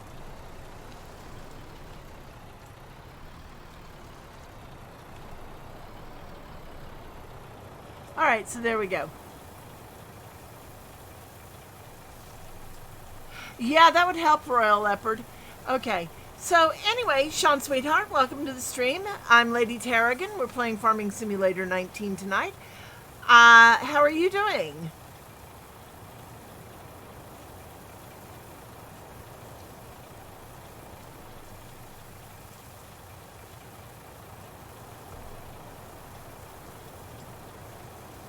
So we're now at 70% full. And I am very close to the, there we go, the harvester is now past us, which is great. So one more load and one more pass around the field, and this should be ready to go to the market, which will be great. So anyway, what was I saying? Oh, about meeting somebody and spending time talking. He was excited to find out that he was actually going to be able to put more mods into his game. Though he did not know that they had a limit on the number of slots that you could actually use for putting mods in 19. Which says he doesn't put very many mods in. No, it doesn't. His big thing was he plays it on the console because he's used to the controller. And he's not sure how he would do with a mouse and keyboard. PCs can use controller too. Yeah. So I was telling him, I forgot to tell him about that. But I was telling him about the fact that we do have a wheel and pedals and all that we could use with the game. And he was like, oh my God, that is so great. I was like, yeah, it really does make it worthwhile. It just makes it such a wonderful thing to do.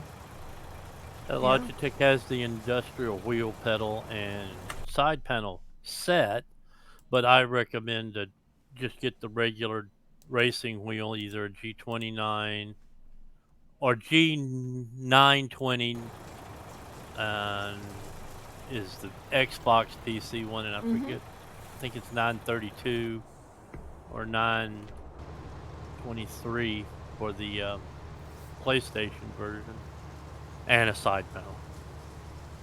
Or not. The side panel is totally optional. Yeah. Well, I really do want to look into the side panel, because if it will make things a little bit easier for like loading and unloading the bales of straw and hay and all that, then it might be worthwhile getting. And the big thing for me is that, well, first we've got to rearrange and get that new desk in, rearrange the room and get that new desk in, so that we can actually have a place to set these up permanently. Doing fine tonight. How are you doing? But when we can get the new desk in and get them set up permanently, it will actually benefit me, because I actually do have some skills where it comes to driving big equipment and being able to actually use things that will simulate what I'm used to. It will make it easier to actually learn to operate things like the forks on the bale forks. You know what I'm saying? Yes. I mean, I know you do, because you've been really Logitech forward. uh-huh. Yeah, it's just but anyway, we were talking about variety streaming, and the thing about it is, I know there are a lot of people who watch Twitch to watch games like excuse me, Fortnite and World of Warships and things like that. I'm very ambivalent about those games, mostly because I'm not against first-person shooters, and I'm not against war games like that. I really am not. I have played some in the past, but they don't have the managerial aspects of games that I love, And things like this, where you're actually having to manage money and time and equipment, these tend to satisfy me in ways that those games don't. Now, and I say this with all seriousness. Playing New World. The whole idea is get out there and survive, kill things to survive, and I have no problem with it. I don't like, and this is really odd. I don't like PvP games, because so many people, it strikes me as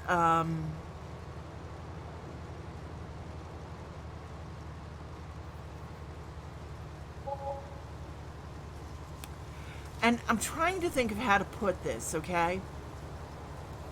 Ooh, that was a lot of money. 1,537 from Bales. That's a trailer load. Wow. Finally figured out where to unload them, so it automatically sells them. Oh, good.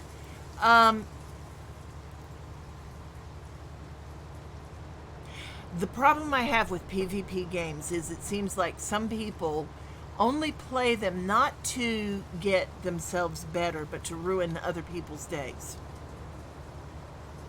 Do you understand what I'm getting at there? As another streamer said earlier today, or yesterday, you are their content.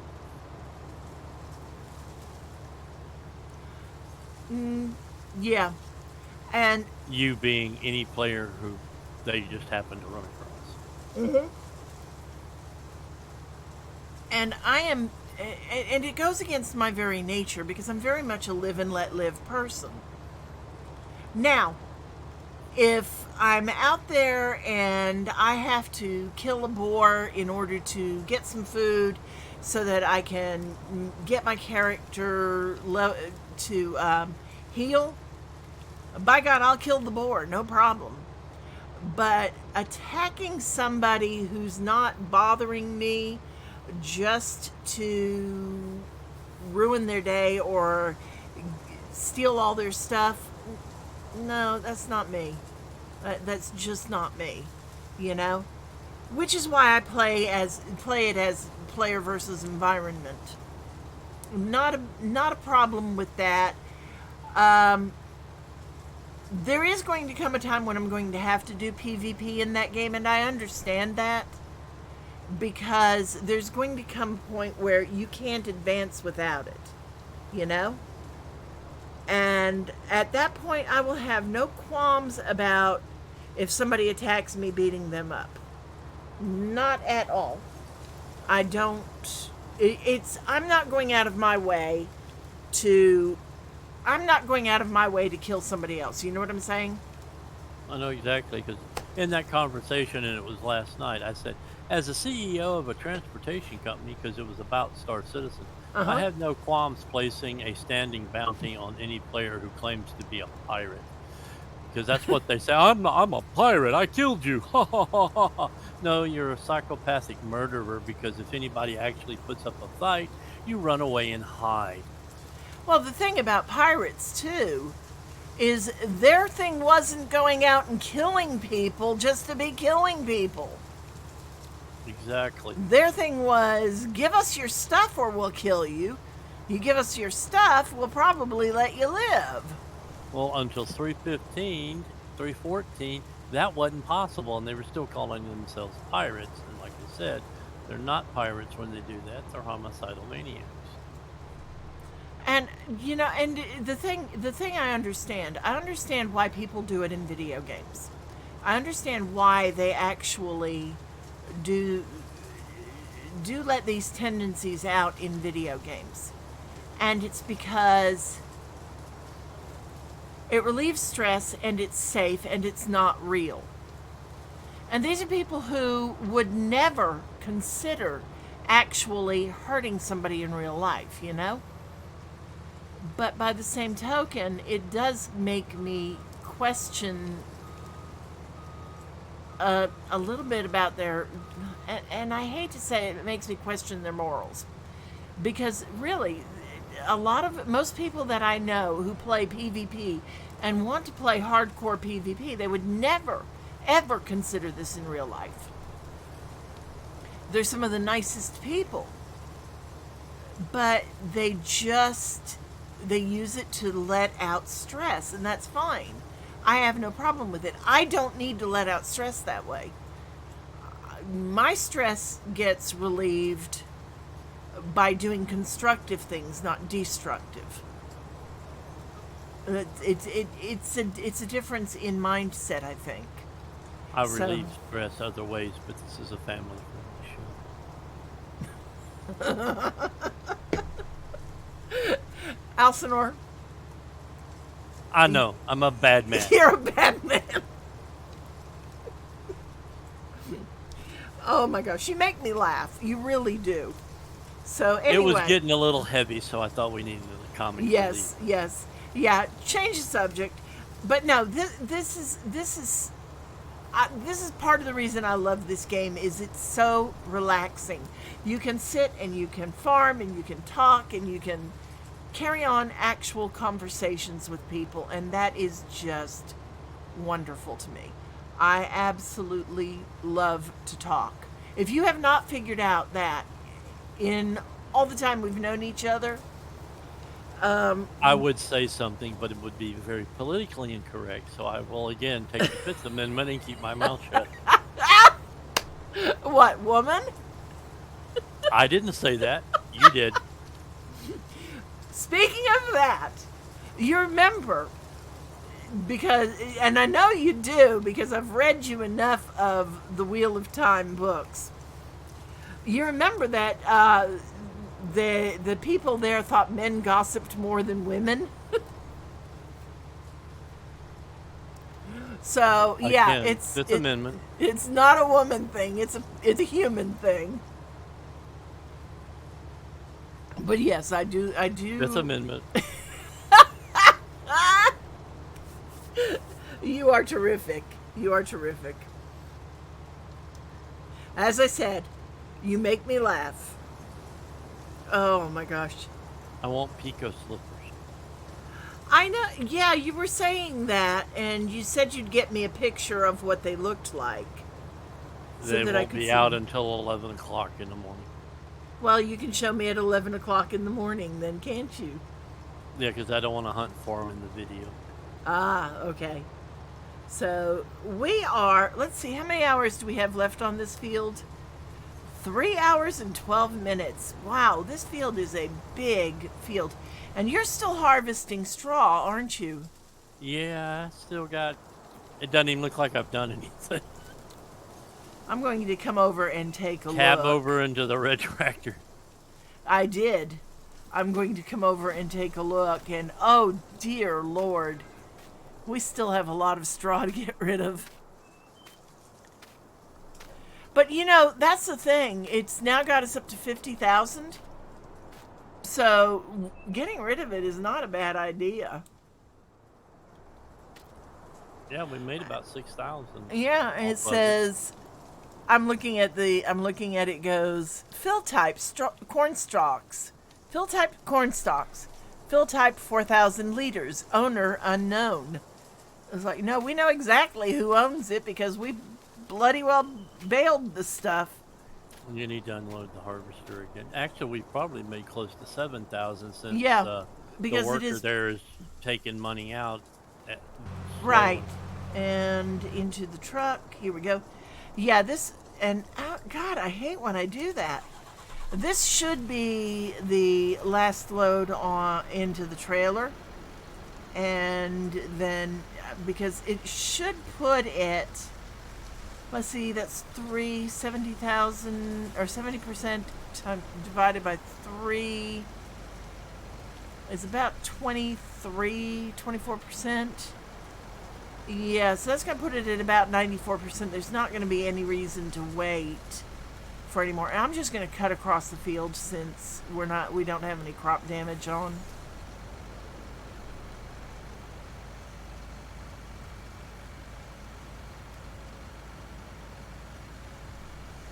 And then you said it goes to over by the shop, right? Yes, the FMC. Uh-oh, I am way off. Oh my God, this is what I hate about cab overs. There we go.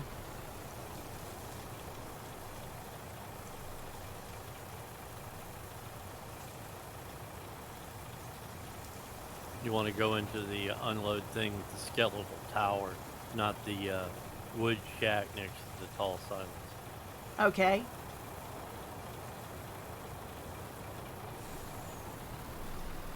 Whoops. And I think I just screwed up a bit. Yeah, I'm at 87%. I did not get his full tractor or full harvester load. And it all comes down to being able to get my driving right. There we go. Oh, shoot.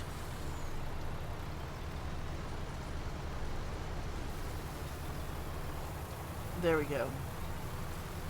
I was trying to even it out somewhat, you know.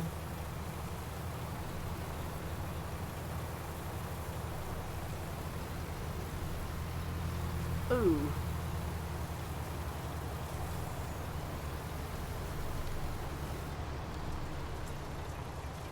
Alright, that's 94%. That'll work. I mean, yeah, I kind of screwed it up a bit, but it'll work.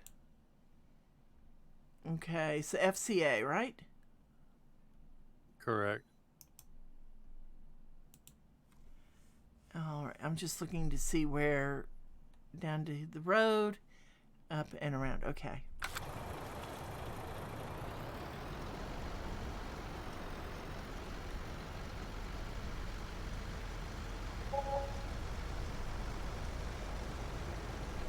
Oh, another 1,500 on bales. Good. Yeah, you're going to be selling those things for quite a while.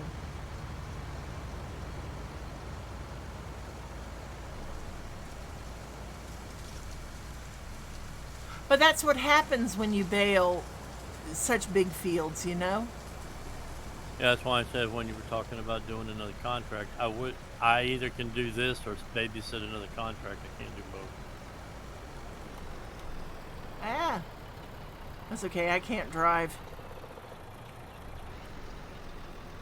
This is really killing me. I know I do better than this driving. Yeah, I know, because I slept behind you. Mm-hmm.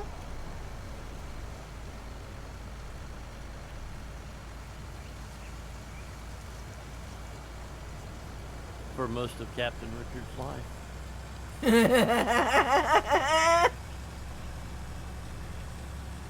I like him. I mean, I seriously don't know how to take him sometimes, but I do like him. That's weird. His stream ended without rating. Oh, it happens from time to time.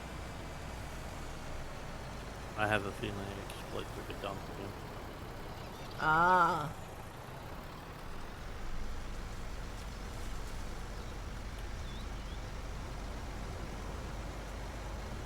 Well, that's about it. Again, no, I guess the stream just ended. He didn't see anybody to raid.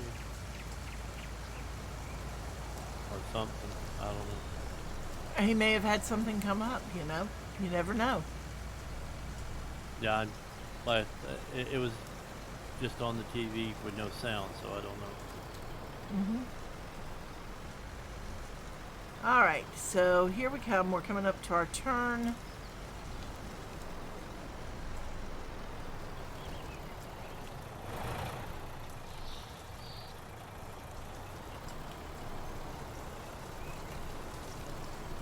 And the one thing that really does bother me about this, and I'm going to have to get inside to drive simply because I will actually be able to see a little better where I'm going, is all the trees. Now, I have nothing against trees, but when they're this close to the road,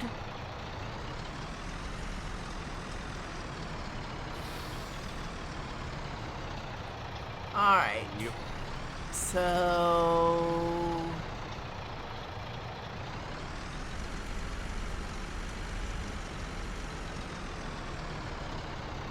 I think I'm going to the right place.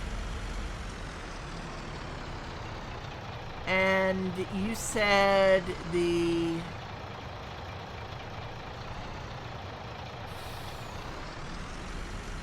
skeletal one between the buildings? Yes.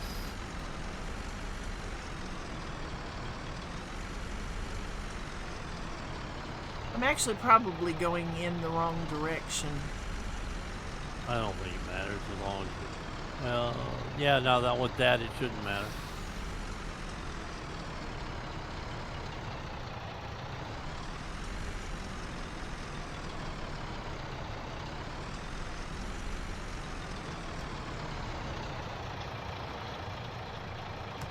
Well, it'd help if I could find it.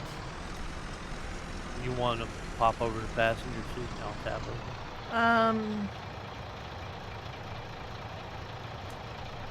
There you go. There you go. Well, actually, yeah, there you go.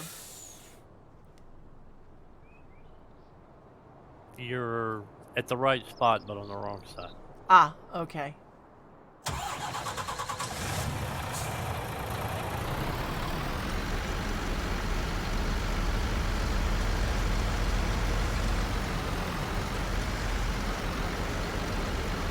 Oh, right there. Okay.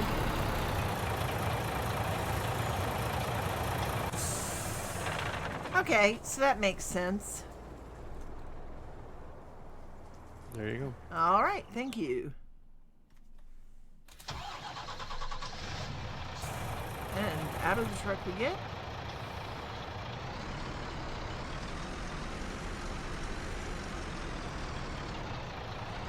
Yeah, where I brought the soybeans last time. Or the Correct. sunflowers. Correct. Didn't think about that.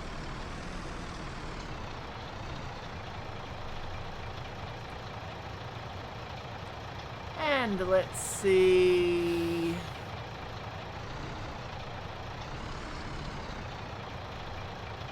Now I'm trying to get it lined up so that it will unload. Whoa. There we go. Oh, I hate when it does that.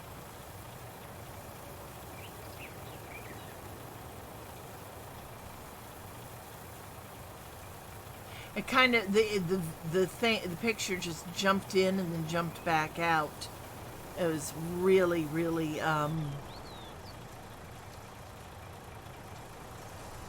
vision provoking, you know. Yeah, I hate when it does that too. Yeah. So okay, here we go. Let's go on.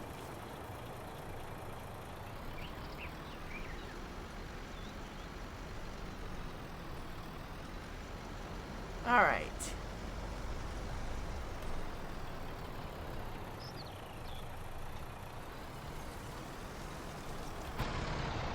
And I'm just going to make my life easy for right at the moment. Okay, I need to set up the harvest. Our fields are harvest. They're ready for harvest? Oh, okay. That's wonderful.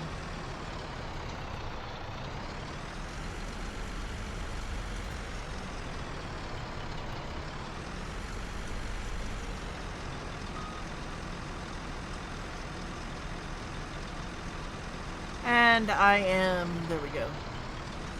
It lagged when I loaded into it. Yeah.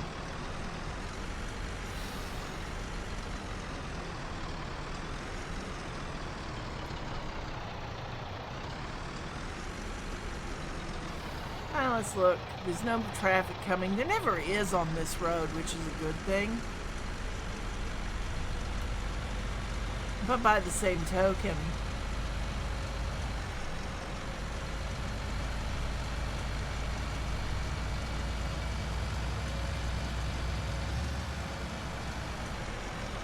God, the steering wheel on this is so small.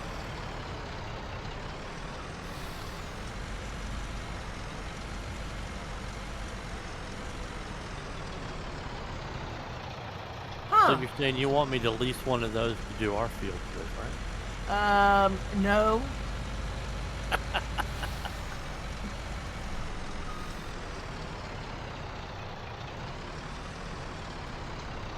I could be a little less nice,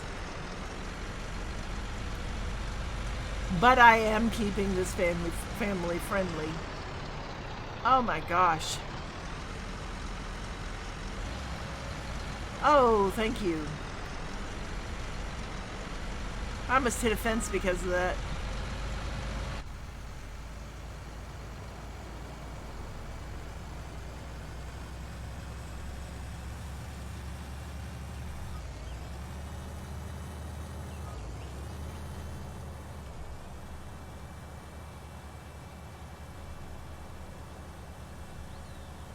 I wonder if the draw distance is going to be different. I hope so. Okay, I got all the equipment leased. I'm going to get the harvester working on Field 51. The truck is okay at the dealership. Okay, I am going to find the way in here and just park this truck. I'll go pick up the truck and bring it over to our farm. Which field are you starting on? 51 is the smaller one. Okay. Ooh, I'm in the harvester. I ain't got over there yet. I'm finishing loading this last one to get bales out of it.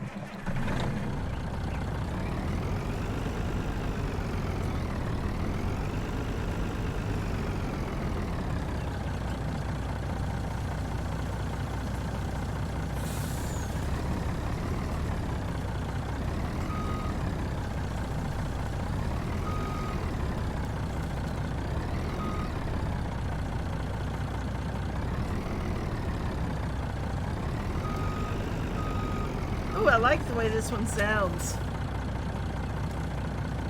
That's just a lizard. It's, I think it's supposed to be a Freightliner.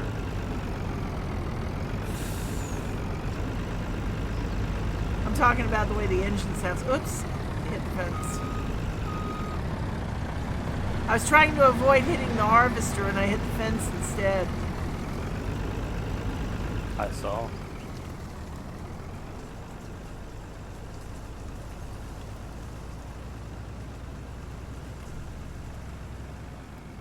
All right, so we're going to be harvesting soybeans. Woohoo!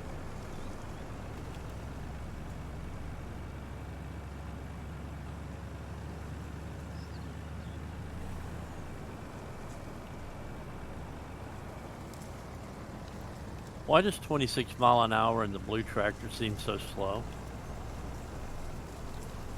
Because 26 miles an hour is actually slow.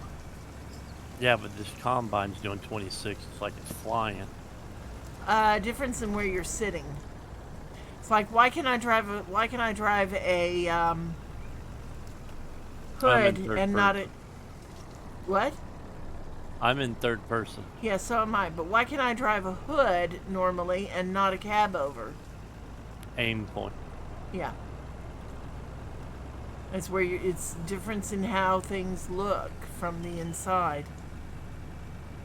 Well, now that we've discovered how to sell the straw bales, do we want to make a straw swath or not? I don't think so. And the main reason is because we actually are going to be putting this away for a while. I mean, Yeah, we're putting it to bed tonight. Yeah, okay. You know, yeah, we'll probably occasionally play it because we do have cattle growing, and I do need to sell the chickens. You know, things like that. But for the most part, with 22 due out Monday, it's not going to be a major priority, so we're not going to have to worry about it right now. And that sounds horrible. I know it does. And Clutch is making no bones that yesterday was his last 19 string. Mm-hmm. Yeah, we may actually end up just playing this pretty much for ourselves and only occasionally stream it. It's going to depend. If 22 is as good as it looks, it probably will be our last time playing it as well. I just don't know right now, you know. And I hate to say that because it is a good game.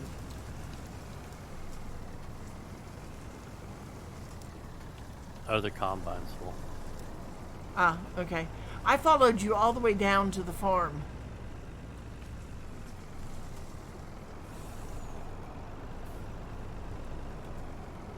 I mean, my big reason for possibly wanting to continue to play it is this map.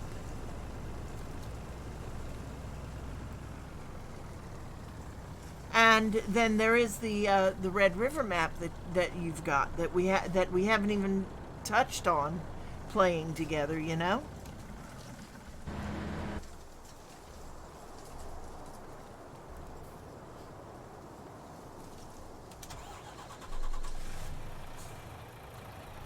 And let's see where that combine is.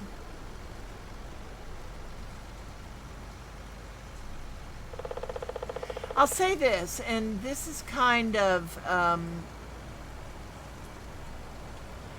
sad way to put it, but I spend more time driving a truck in this than I do farm equipment, which is kind of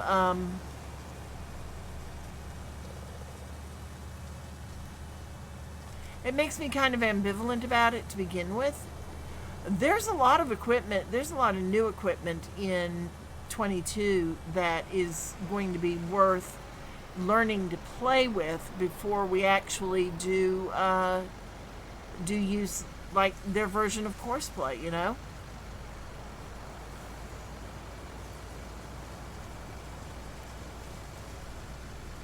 I I can see why people actually enjoy driving the things, and I do. I enjoy driving the big equipment, but again, I like to drive from inside. Third person, I understand why people want to see it, but for me, it's more fun to be driving from a first person view.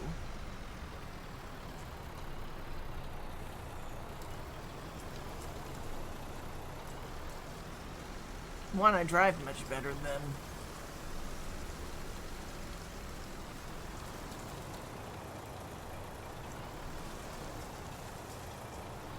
And I am not lined up at all. I'm trying not to hit the harvester. There we go.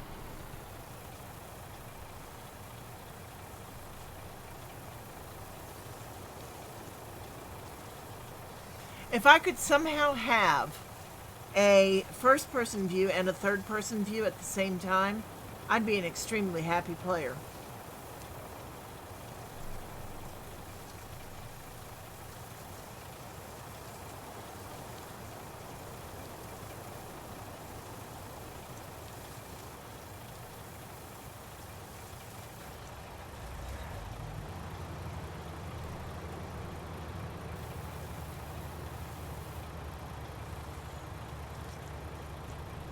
All right, let's see how far we are on this contract. 35%, so we're a third of the way done. That's not too bad.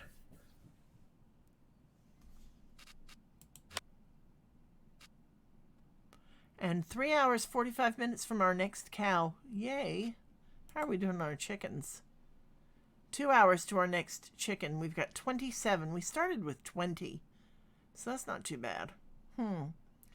You know what I'm going to do? I think I am going to tab over and go take a look at our chickens.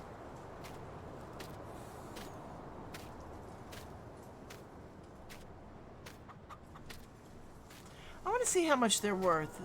Oh, we have 2 crates of eggs, two boxes of eggs. That's not bad. And let's see, they're worth $50. The ones we have are worth $25.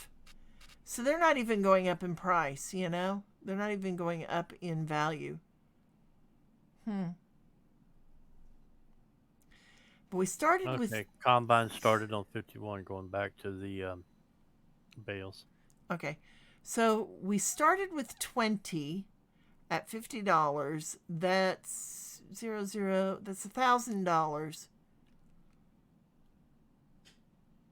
We've got 7 more that are worth $25, so $175.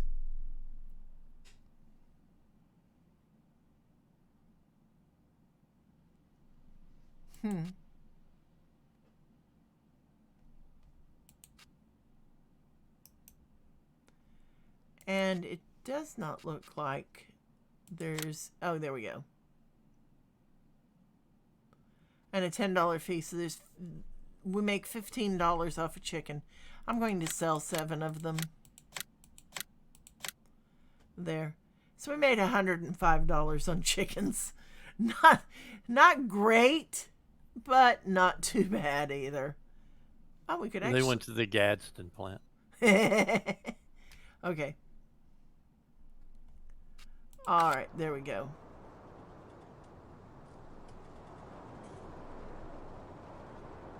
Yeah, and I mean, that's kind of I hate to say it, but it is kind of disappointing that we have nowhere to sell the eggs. And I'm just looking at the boxes. That one's full. That one is not. Alright, so I'm just going to let the boxes sit there for now. I should actually bring the other boxes back that I've got on the porch, because some of them are not fully loaded. Let's go take a look and see where we're at. And Yeah, we're still harvesting the wheat field. Let's take a look at Sorry. let's take a look at our soybeans. Now this field is going to take us 36 minutes 39 seconds. So 37 minutes to harvest this field. That's not going to be bad at all.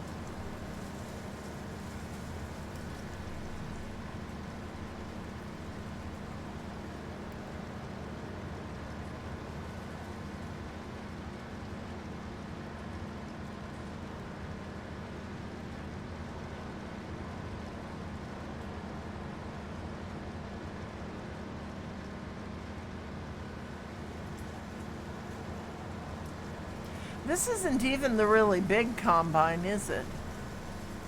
Nope. Because I'm sitting here thinking about, Yeah, in 22 we get a John Deere 50-foot header. ooh. Now that's going to be a big machine. Yeah, I want 2 of them. Are we going to have any farms that we can actually use 2 of them on? Elm Creek. Hmm. And like I said, it won't be long before we start getting their standard size is 2x, but we'll start getting 4x and 8x and 16x maps in a month or so. Mm-hmm. That is something I'm looking forward to. I love the 16x maps. Oklahoma is going to be moved, I believe that DJ said. GJ modding, not GJ Go now. Okay.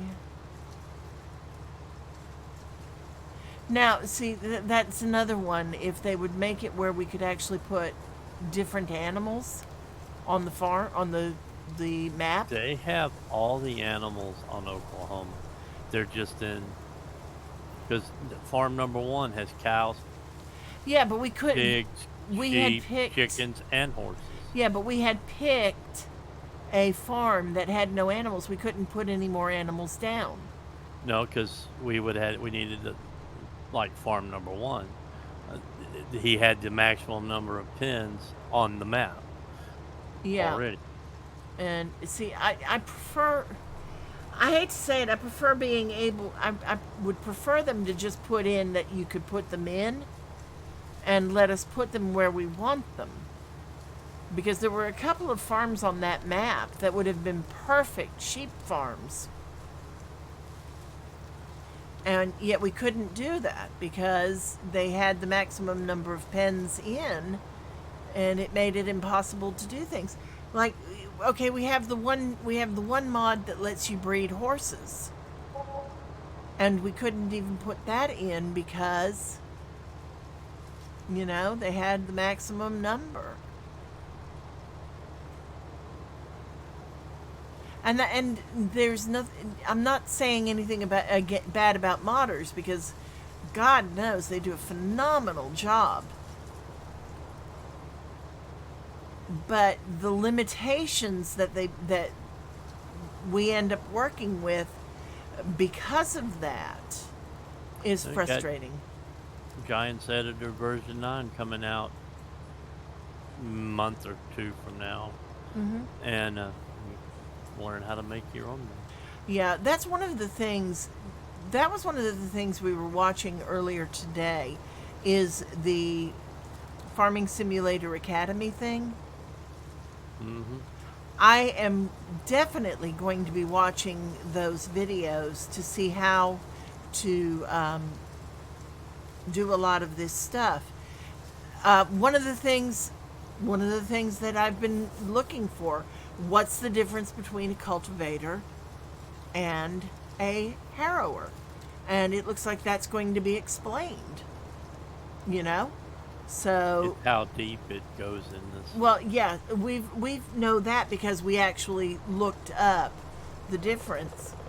But it's going to be interesting to actually see these in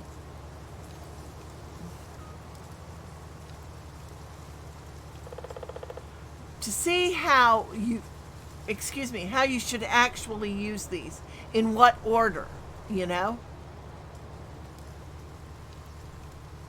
So, yeah, I'm really looking forward to it. To going through that, and then to go through the tutorials on how to mod a map. You know, how to make your own maps. That's going to be great. Because there are so many different things out there that I would love to see. I'd love to see how to mod equipment as well, so that we could put in like pecan orchards, because the equipment for harvesting nuts is phenomenal. It is absolutely a really phenomenal thing. You know, you have the machine that shakes the trees, and then you have the one that goes along and vacuums them up, vacuums up the... That requires being able to do CAD CAM. Yeah. And yeah, and I just wish they would put something like that in. And I don't know why they don't have it. I mean, well, you look at they're just now getting grapes and olives in. So, not a lot of nut orchards in Europe. Which is surprising, actually. Wrong climate.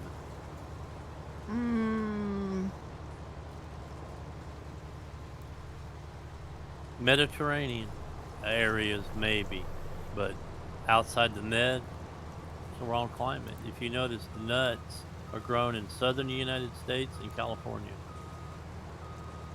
Not just there, though, because chestnuts are not necessarily a lowland nut tree.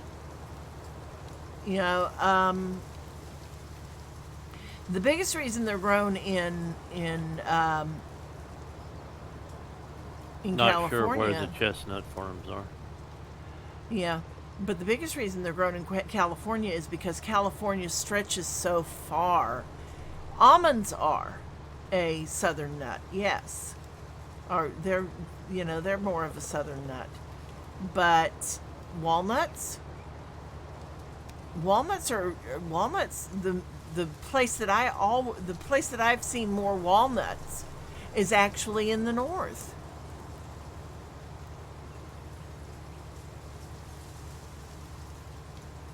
You know, north of Virginia.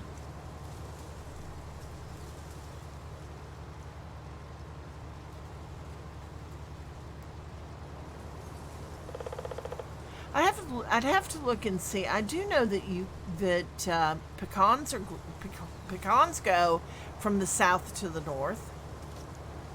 You know, it just depends. And then there's a reason they're called English walnuts.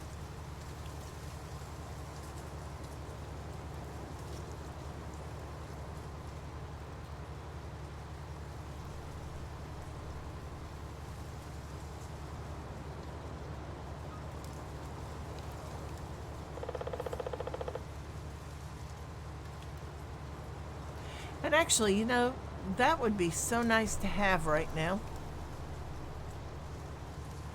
A walnut? Yeah. Yeah, it would.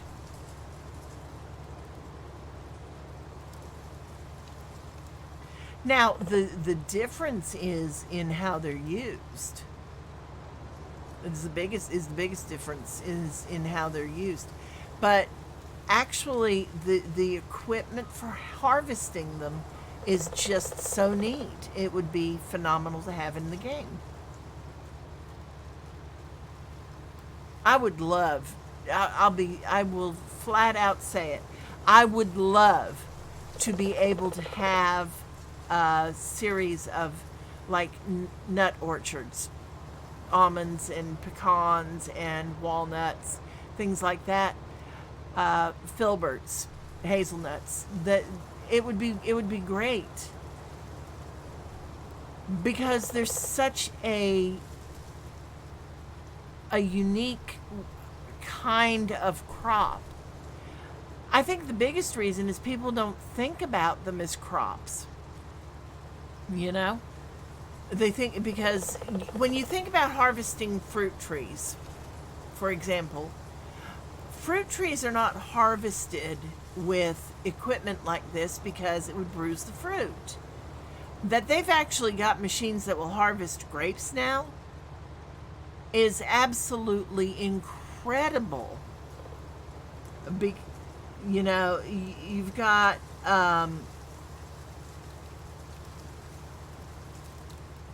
because you got table grapes and you've got wine grapes, and if you watch shows, if you watch TV shows, and it's time to empty this again. If you watch TV shows, everywhere the grapes are harvested by hand. So you don't think about the fact that there actually is equipment to harvest them. Yeah, That it's makes me, only 5 or 10 years old. yeah, and that's so cool. But you were Bec- thinking somebody. I interrupted. no, I was talking about the fact that they actually are so cool now that they have these, because you think about it, that's what people think about harvesting fruit and nuts and things is it's all done by hand, and it's amazing that it's not anymore. Now I still don't see them harvesting apples or peaches particularly, or pears, or things like that, simply because of the way that they grow on trees. Now, that is not to say, because I've actually seen, if you look at, I want to say it's Esplanade trees. These are fruit trees that have been trained to grow a particular way. And what they'll do is they will actually cut off limbs to make them so that the trees are flat. You have limbs off to either side, but they're not forward and they're not backward. They're just to the sides. And the trees actually lay flat against fences or against houses, things like that. Those they could actually do with machines by keeping them about 6 feet tall at the most. And that is having trouble having trouble. It's actually going in, but it's going in very slowly. I think I need to back You're it not up. quite close No, enough. I got I'm you up not. on the Yeah, TV now. yeah. But if you think about it, okay, like my miniature orchard, if they kept the trees that short and they put them all so that all the limbs were to the sides, to the one side and the other, and not front and back, and I am really having trouble driving this thing.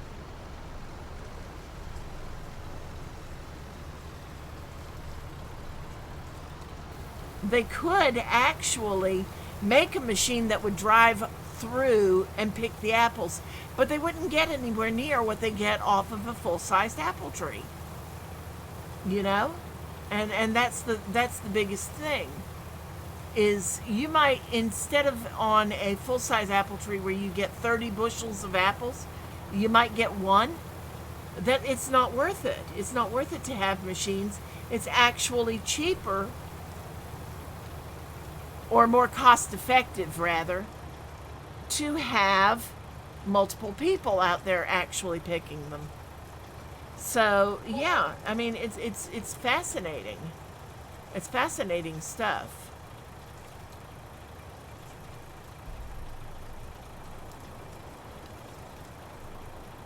But they figured out nut trees a long time ago.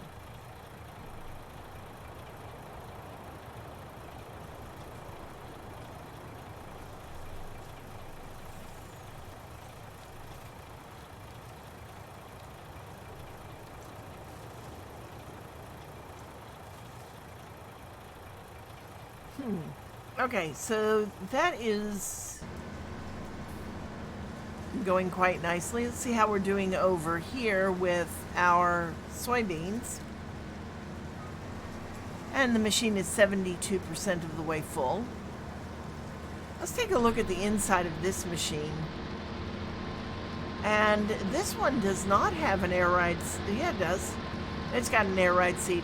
Air ride seats have to be one of the greatest inventions ever. You know that?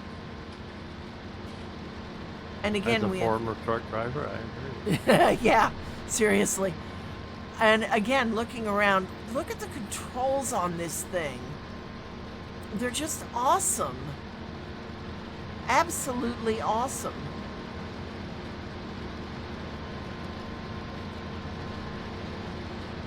And yeah, this one is getting very full, 75%.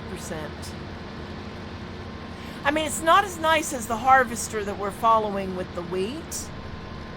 That's a slightly older one in its case versus New Holland. Yeah. But it's still very nice. I mean, the view is absolutely amazing because you can see everything. You can see the entire header. You can see down alongside. This might be the only place where I have a problem seeing is past the console here. And the fact that the console is actually attached to the seat, that is so wild. But it looks like it's got 3 cup holders. Oh, wait till you see the X9. Oh? Yeah, that's the current John Deere combine. Ooh, okay. It's in 22 with a 50-foot header. Ooh. Yeah, and I just love the view of the view from this. It is absolutely awesome. Could you imagine Field 67 on this map with 3 John Deere X9s with 50-foot headers? Holy moly. That would not take long to harvest at all. No, it would not. That would take a very short time to harvest. But this is just awesome. The only problem I find with it is that, yeah, again, you know, it's air conditioned and all that. The only problem I find with it is there's nowhere to put a cooler. Strap it into the jump seat. Yeah, you'd actually have to.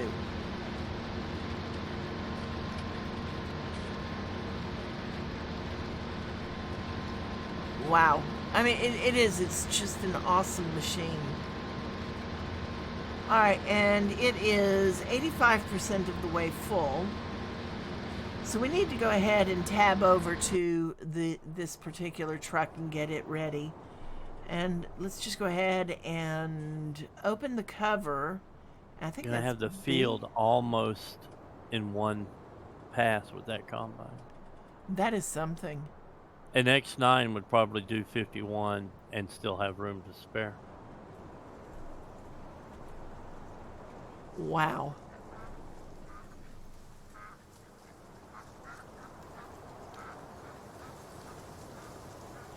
That is actually absolutely amazing. Because you look at it and you're going, my God. You know, it's not a huge field, no, but still. We're going to have to do just a wee bit of cleanup on it. Yeah, the corner. Uh-huh. All right, so I've got the cover open on the truck. Let's go ahead and just take a look, and we'll just ride along for a minute more.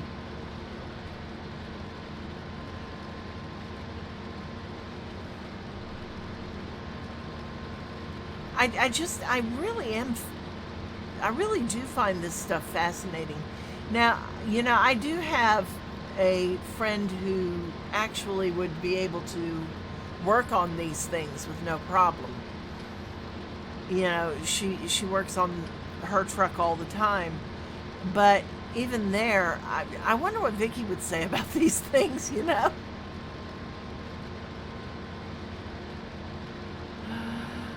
Oh my gosh.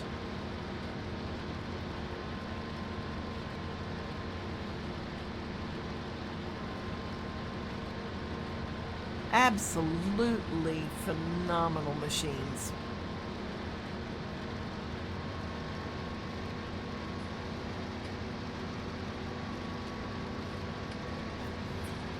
And what I'm watching right now is how they actually will do the corners and everything. This one should be just about done. Yeah, look at that. We're getting very much closer to it finishing up, and it needs to be unloaded now, it says.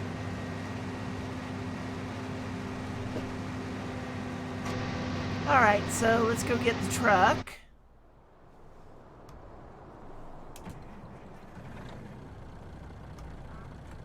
All right.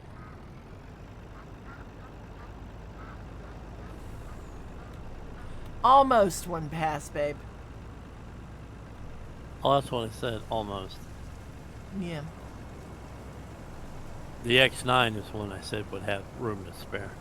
Yeah. And we've got to be a little bit careful to make sure that we don't end up too close.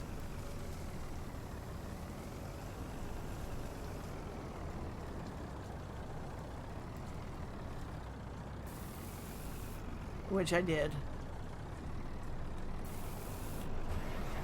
So what I need to do, hold on, I've got to come around and do this again. Oh, wow. Hey, this sucker turns tight.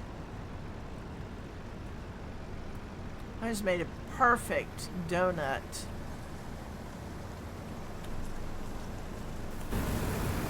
Arg! There we go.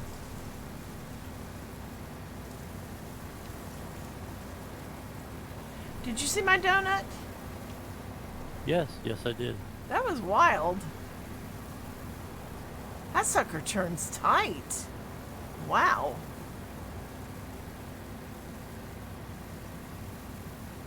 I'm on my way to...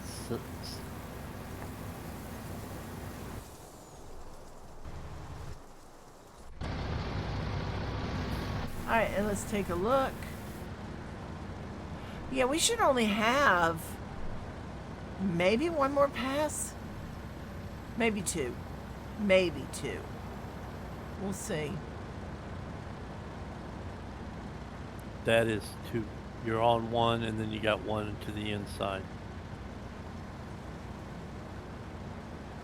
Yeah, I'm looking at it and I'm going, I don't see how it's going to need that. Well, it's going to be just one of those very little tiny one sliver of a thing. All right, I'm going to go back to the wheat field for a minute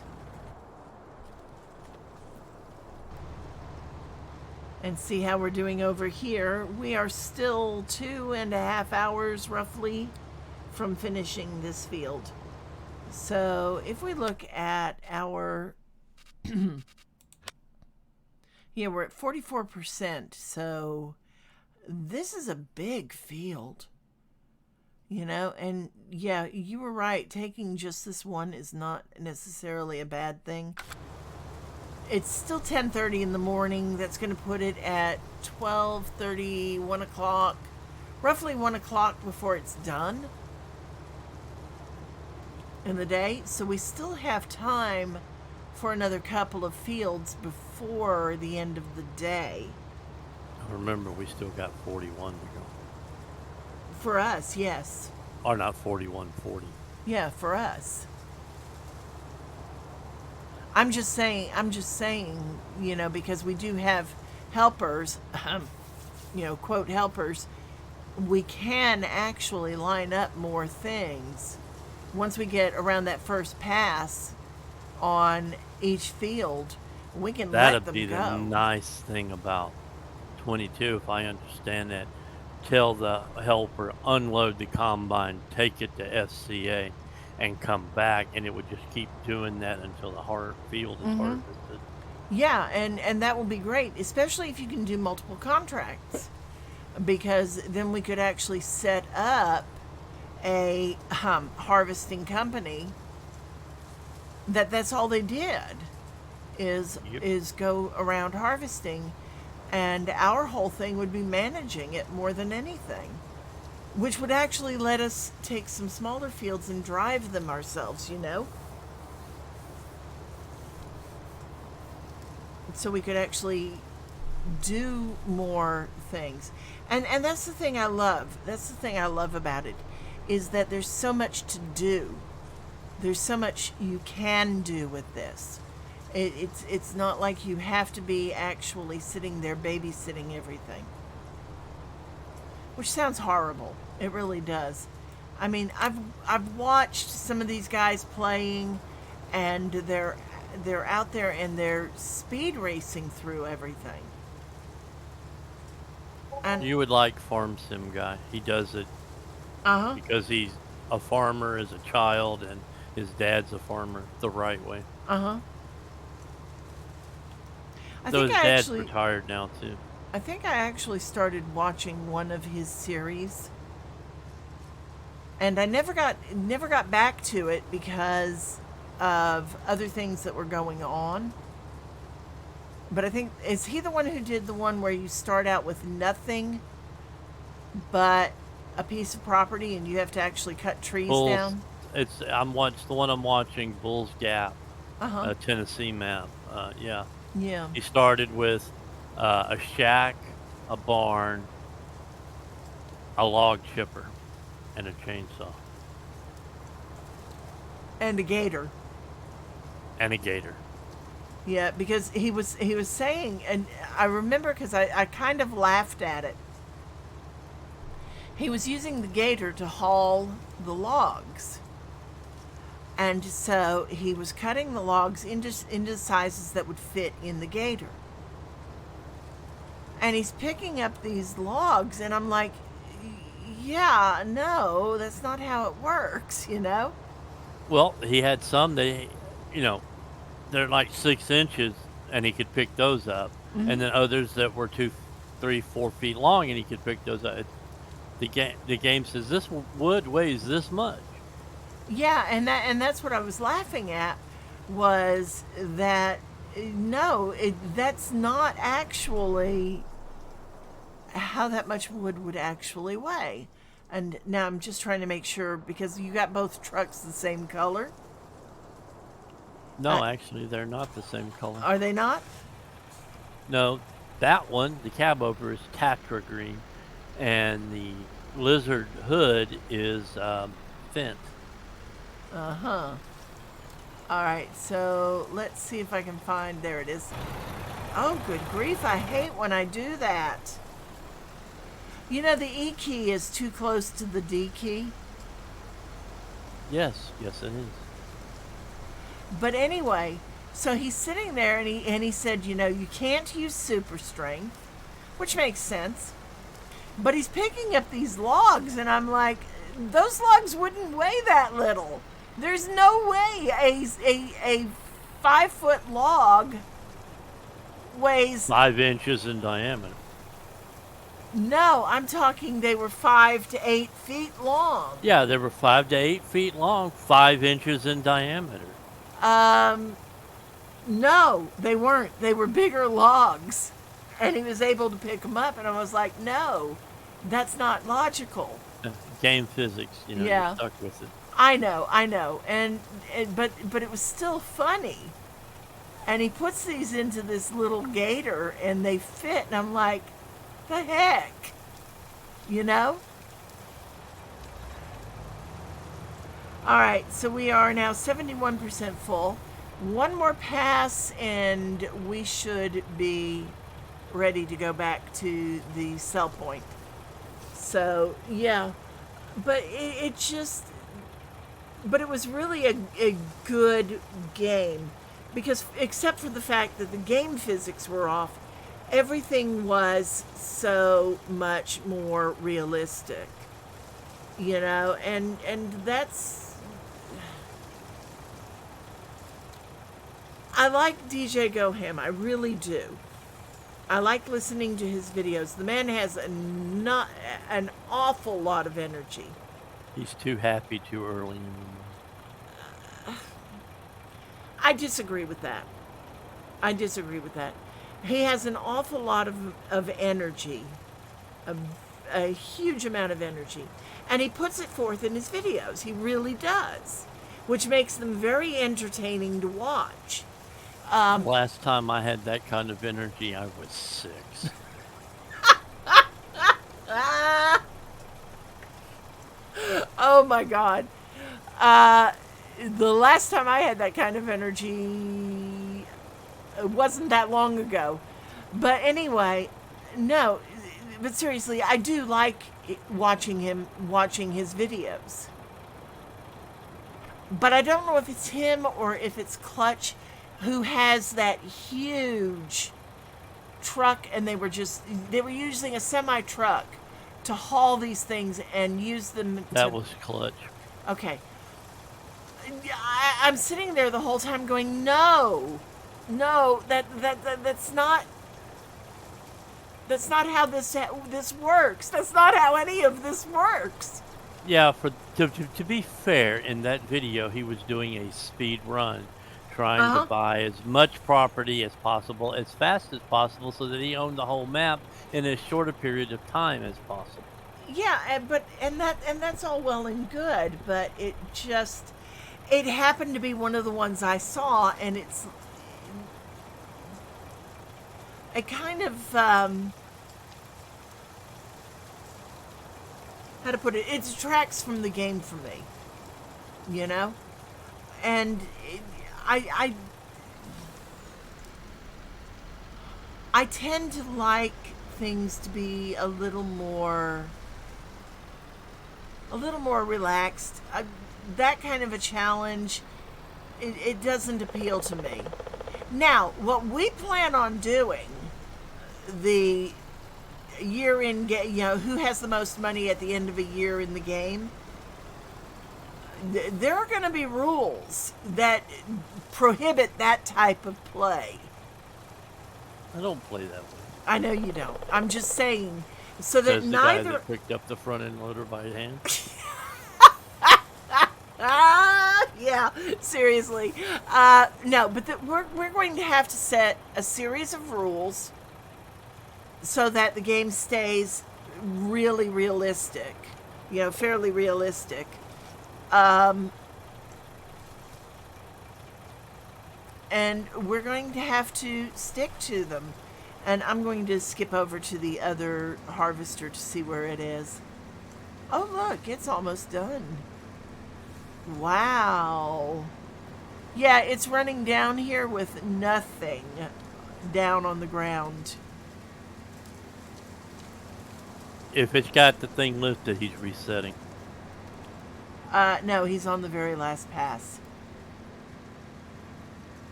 I mean, I'm looking at the ground. There is nothing here. I did put the overlap down to 2%.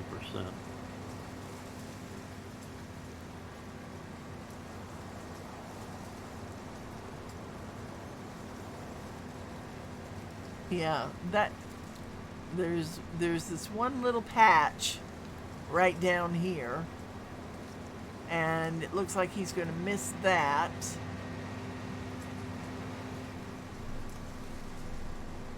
And now he's just driving back to the stop sign, it looks like. So good. Once he's done, I can dismiss the driver, go clean up the corners, dump the grain, no, he's going past the stop sign. Where is he going? But once he's done, I can dismiss the driver, Go clean up the You corners. could dismiss him now and just clean up. Yeah. Oh my gosh.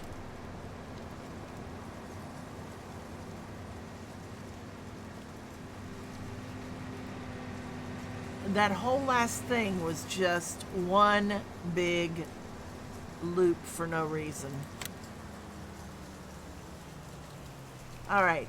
So I'm going to go ahead and dismiss the driver. Absence of intelligence. There we go. And let's turn on the harvester. And we're actually going to clean up our corners real fast.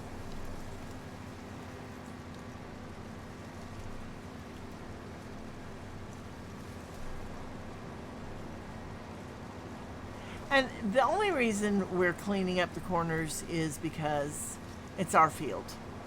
And I don't like leaving anything behind. Holy moly, this thing is slow. Yep, with the head down. 4 miles an hour. You know what, let's raise the head for a minute. Actually, no, because I've got it down. There we go. All right, there we go.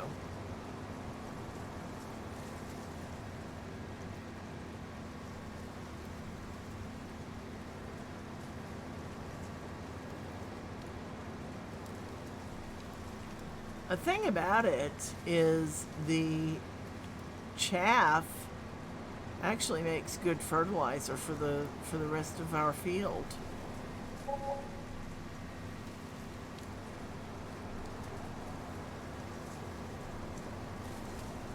And I want to try something here and raise that.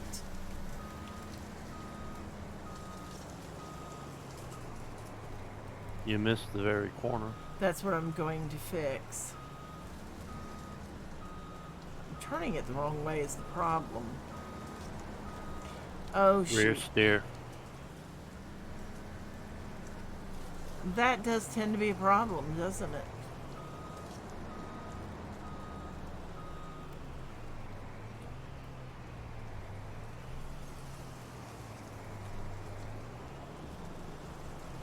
All right, and now B.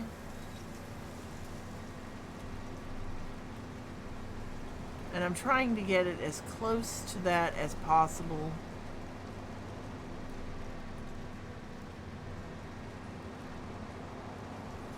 There we go.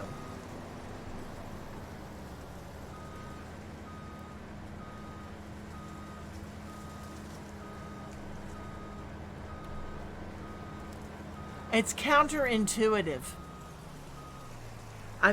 Because I'm used to turning one way,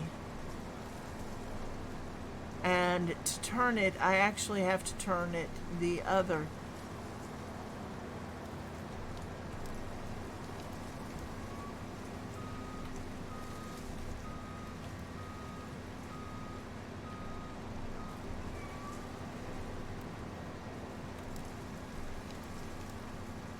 Which is really weird because I'm fine going forward. It's when I'm backing up that I have a problem.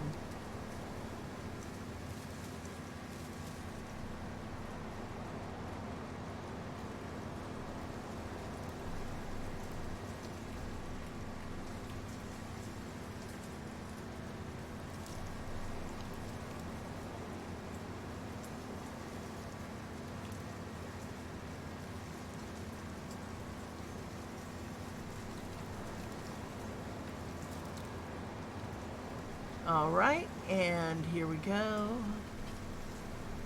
And we want to kind of get it fairly close over that way.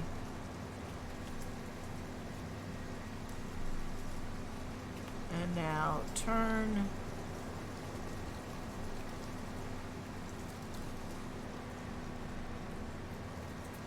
There we go.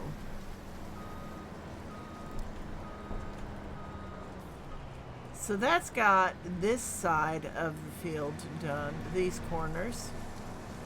Now we can go up and get the front corners.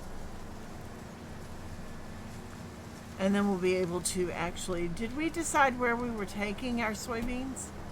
Though we do have another field to harvest and we do have space in the trailer. SCA is currently the highest price. Okay. So what we'll do is we'll go ahead and we'll finish up field 51 and then we'll start on field 40. And from there, once the trailer is full, we'll just take them and start selling them. That's the one advantage to having both fields in soybeans.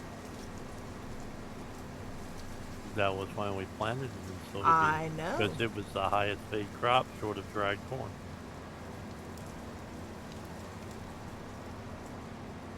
Which, if I remember correctly, wasn't paying anywhere near what the soybeans were paying. Yeah, the price went down.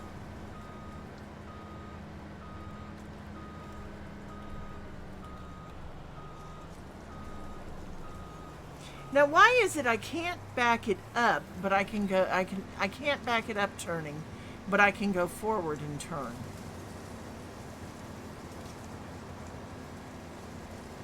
With Don't no have an problem.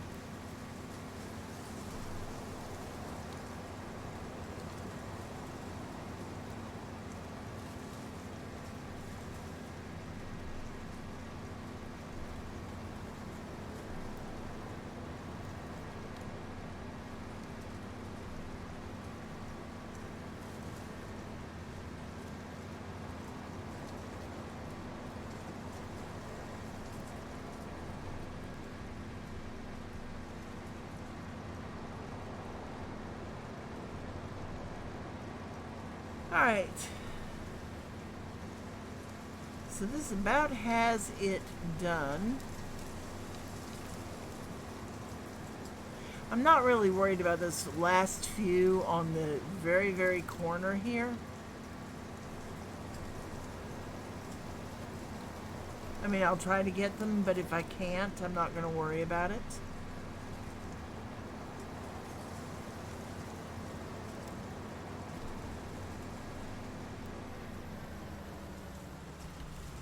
Yeah, I'm not going to be able to get them because we don't have access to that land, it says. Yeah, I think they're left over from the last crop. It's not really on cultivated land.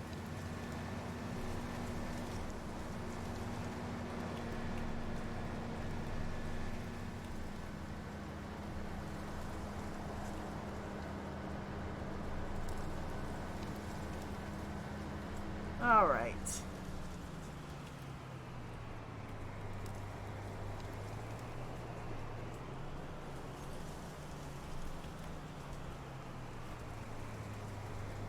And let's see how close I can get without hitting the trailer.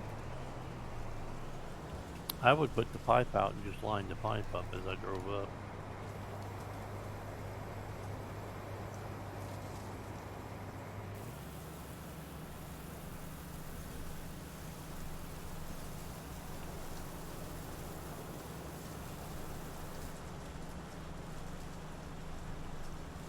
Alright, and that's got it emptied. So there we go. So that one is now ready to go over to the next field, but I have another trailer to unload, or another tractor to harvester to unload.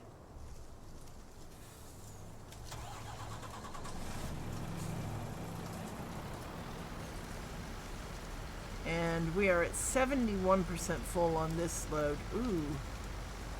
Probably should have gone and emptied it. We'll see.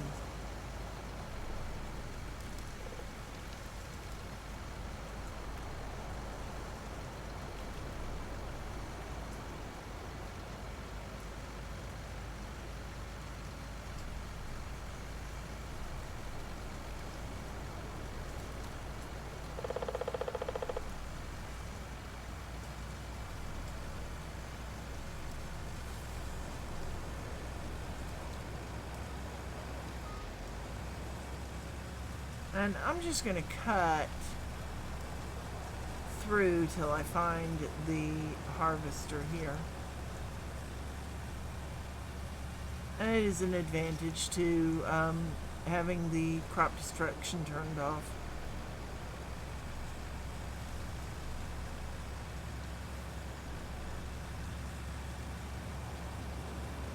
Told Lexi I'd feed her when I unloaded these bales. She jumped up and ran to the bowls. Then she came back to where she was playing and said, "You lied to me." I said, "No, you misunderstood what I said." Poor Lexi.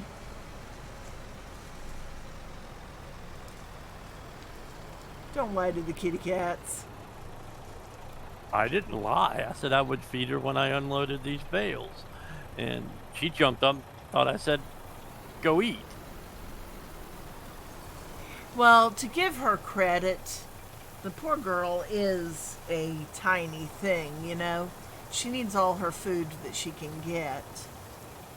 I find it hilarious, though, that she and Poppy are related, and yet Lexi is so thin and Poppy is so round.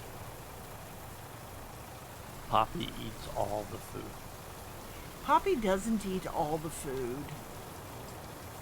She just eats a lot of the food. There we go. Alright, so this one is ready to go off now to be unloaded. Well, chop chop. I'm taking it.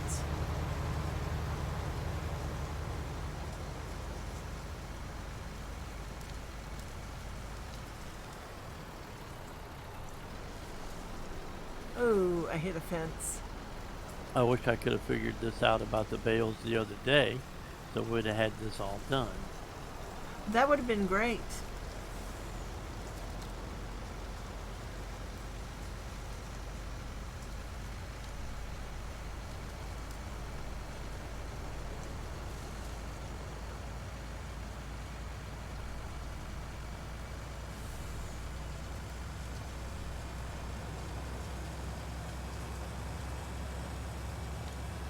Now I have an issue. I have to figure out where I am in relation, because my map is either turned or wrong. So let me look at the map. The map does not turn. The top of the map is always north. Okay. Well, I came out a different road because of where I was at, because of where I was where we were harvesting. So now I need to turn right at the next road and go up. Okay, that's fine. I just needed to find out where I was on the map, you know? Okay, I'm stepping away to feed the animals. Okay.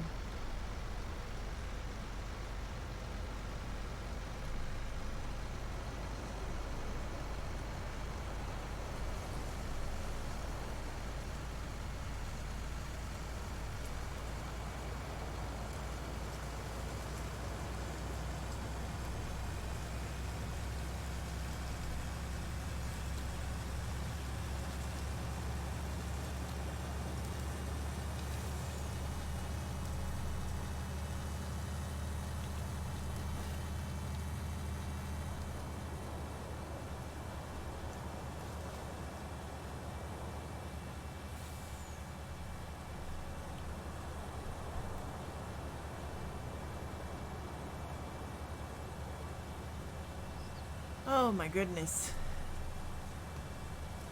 Now that I have myself oriented, it makes it a little bit easier to figure out where I'm going. But that is one thing I do like about this map, is it is a gorgeous, gorgeous country.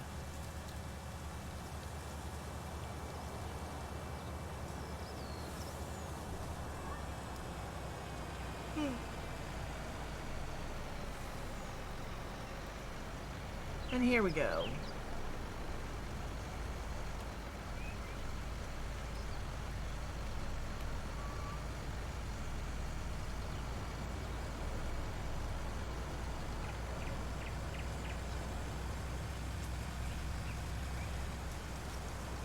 This truck and trailer almost look like a circus truck. That just dawned on me. That is so funny to me. Alright, and here's our turn. Yeah, and I'm all over the road here, which I absolutely hate that. It just bothers the heck out of me.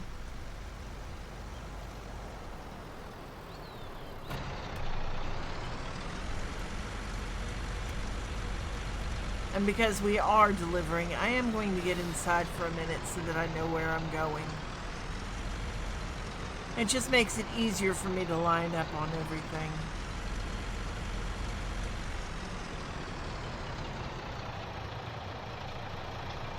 Oops. And that's not the one I wanted. Where is the one I wanted?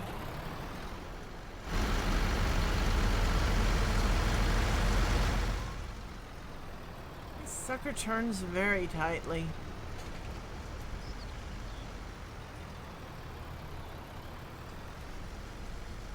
I turned one driveway too soon, that's what it is.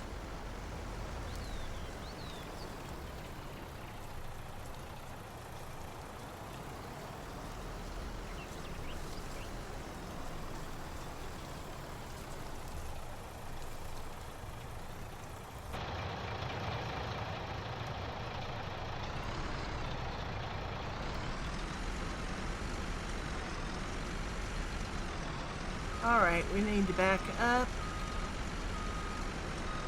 and straighten up. There we go.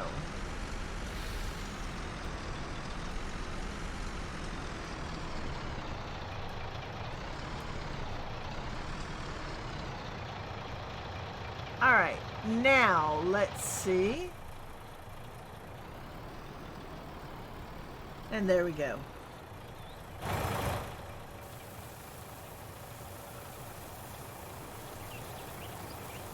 Alright, so that's 2 loads of wheat dropped. Wonderful. This contract is moving along quite nicely. I'm back. Okay.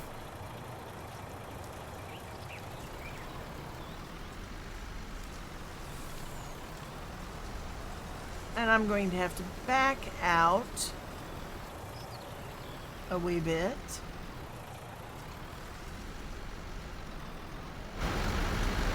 Oh, goodness.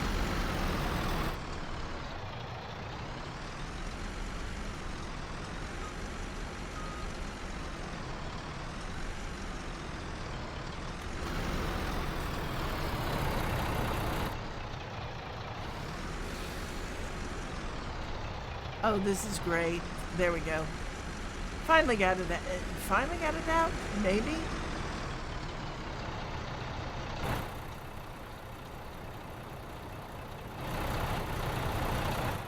Oh, Yeah, you're no. empty.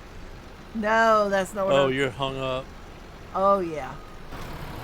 And, of course, I keep hitting the E button.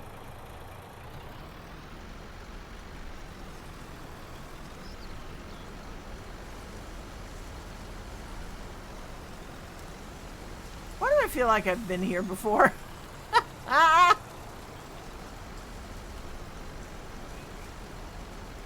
Oh, yeah. I got this thing really stuck.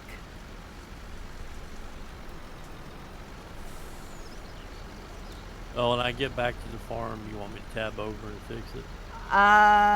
No, I got it. Maybe. Maybe. I may need you.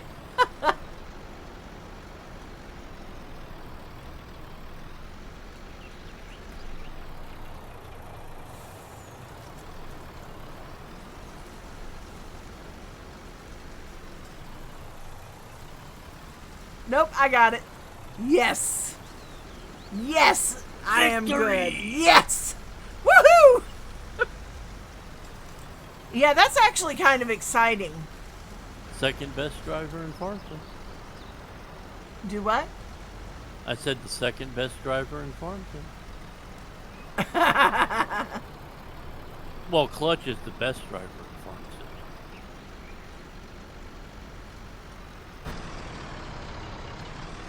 Yeah, I don't know how I did that.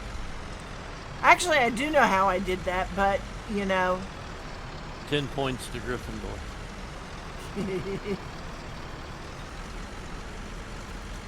Oh, goodness.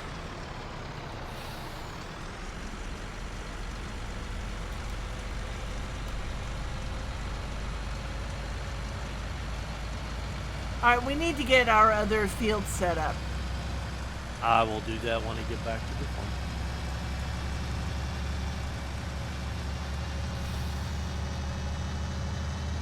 I wonder how course play is going to work in 22.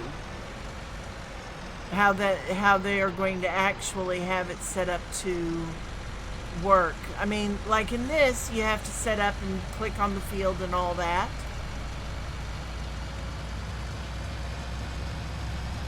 Yeah, how its version of Worker AI. We'll find out Sunday afternoon. Yeah, I'm looking forward to it. I'm really looking forward to it. Oh, wow. This thing will only do 51 miles an hour. Oh, my God. I had it up to 52.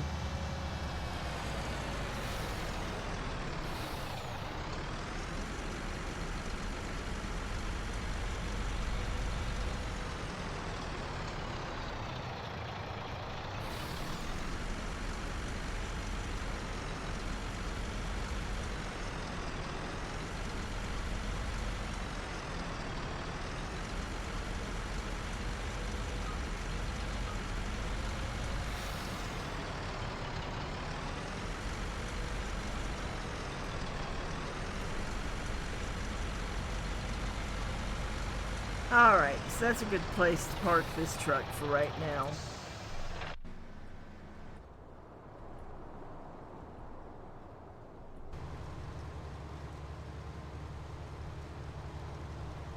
Alright.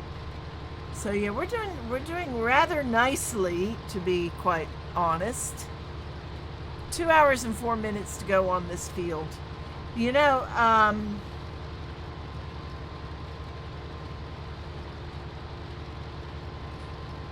that's not too bad. That's what, a 5-hour field?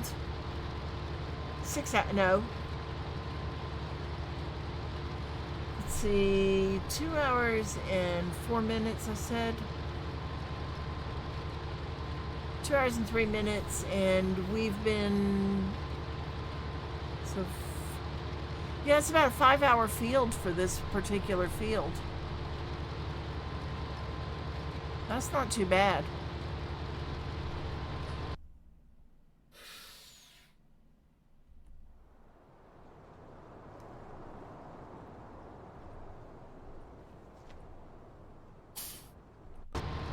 And you must be in the other harvester right now, aren't you? Yeah, I'm moving it over to 41. Okay. I mean 40. Yeah.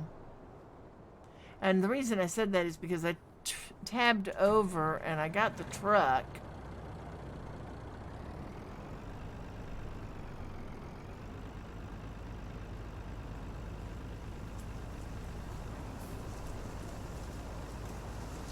I love that they actually leave marks in the field.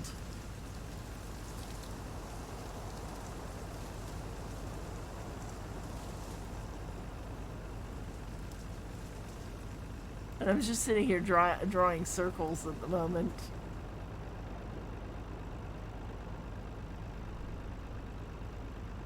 Two hours, 8 minutes. Oh, wow. So they both should be done fairly close together.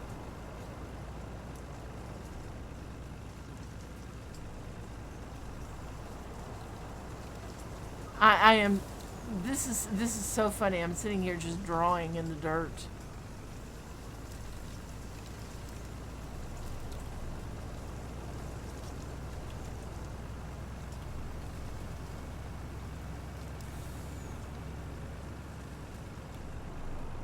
Oh, shoot. Hit a tree. And jackknifed the truck. Oh, Lord.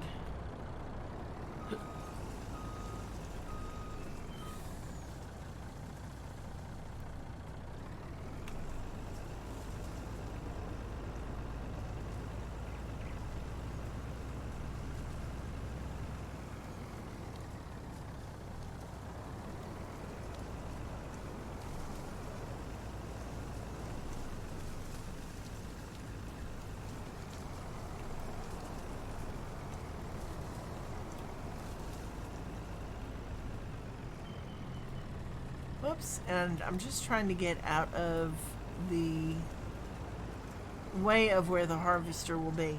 There, that's good. Oh, let's take a look and see how we're doing over here on our straw.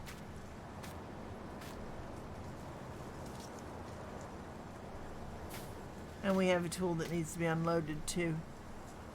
Wow. Yeah, the New Holland. Yeah, that's been a, which one? The tractor that you're hauling? No, the yellow combine Oh, is a okay. New Holland. Oh, okay. 1090 is a New Holland. Yeah, okay, look at that. We've gotten quite a chunk of that straw sold. Thank God for that.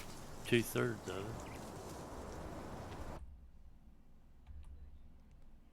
All right, so this should be the Tatra is the cab over, correct? Yes. Yeah. Okay.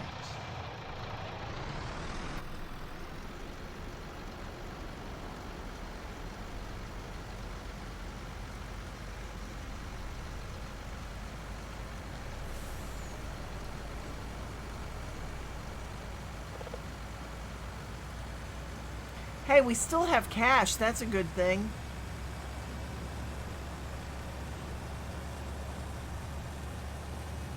We still have 25,000. That's not bad.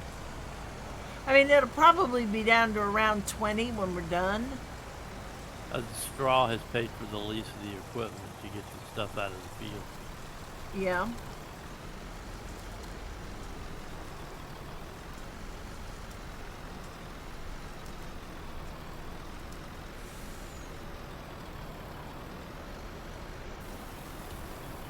Otherwise, we might have been in trouble. I would say so. But it's still, this is still an excellent way to end on. When you consider we were down to $2,000 in cash. Oh, that's only because you bought all the cows. Yeah, I know, but still.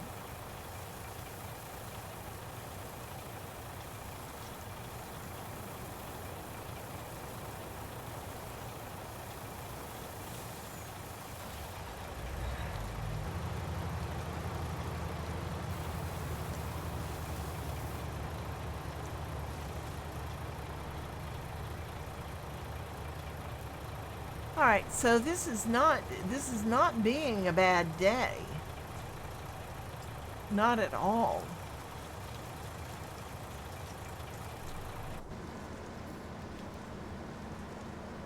We have 2 harvesters and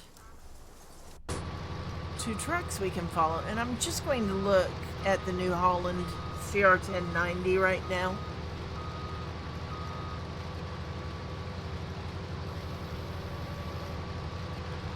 I do like this one. I don't know what it is. There's just something about it. It's the newest one on the market.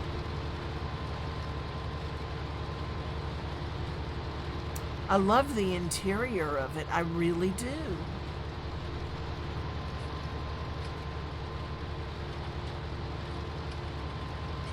Of course, I could do without the dirty footprints.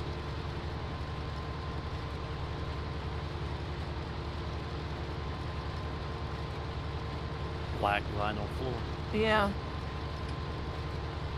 All right, let's tab over to our Case International Harvester 9240.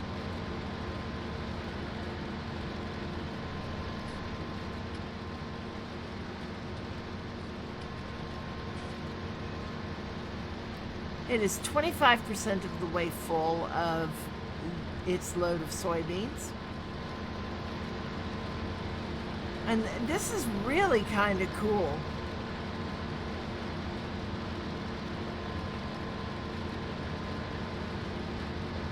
We can actually sit here and watch it load.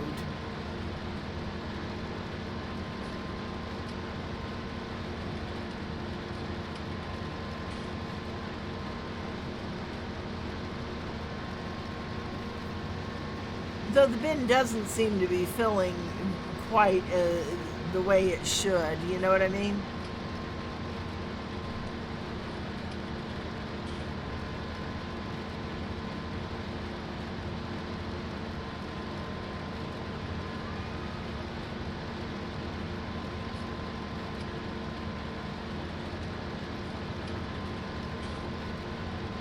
Okay.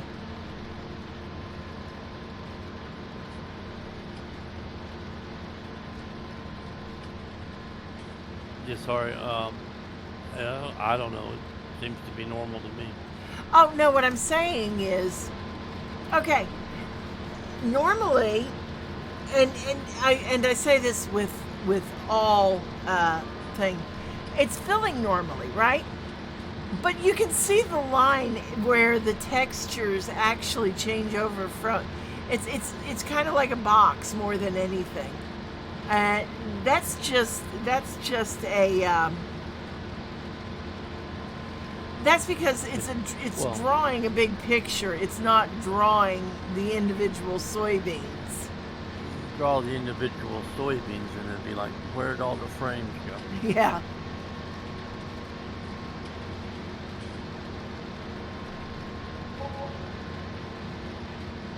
Hey, we're up to 1601. I saw that.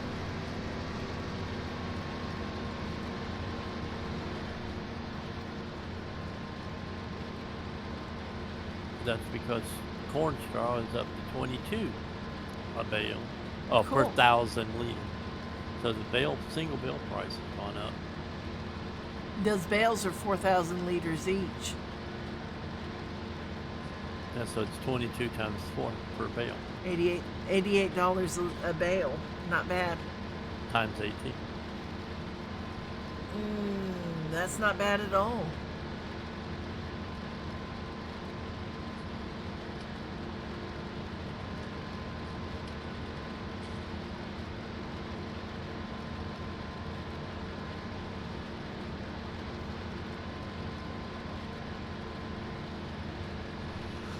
Wish somebody give that auctioneer some peanut butter. Oh my God. Yeah, I agree. That has to be. I mean, I understand why it's there. And they really did do a good job with it. But oh my God, that has to be one of the most annoying sounds. Yeah, yeah.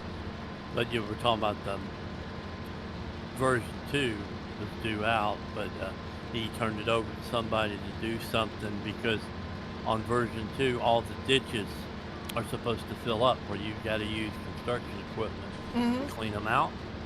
I don't imagine that's actually going to make it into 19 ever. No, I don't either.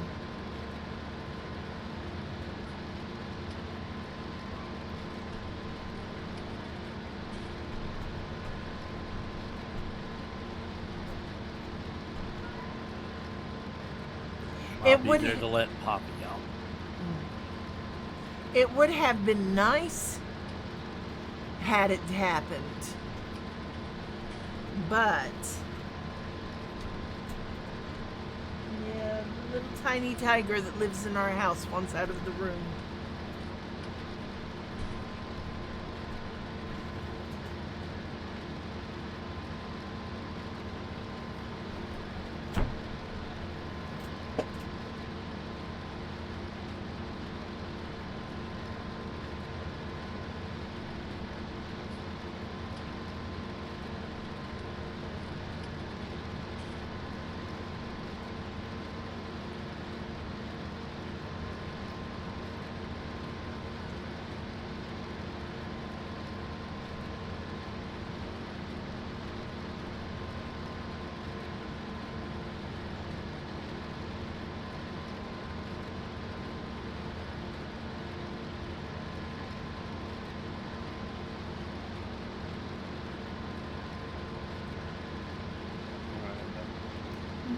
You know, we actually do need to move the animals' dinner times, though.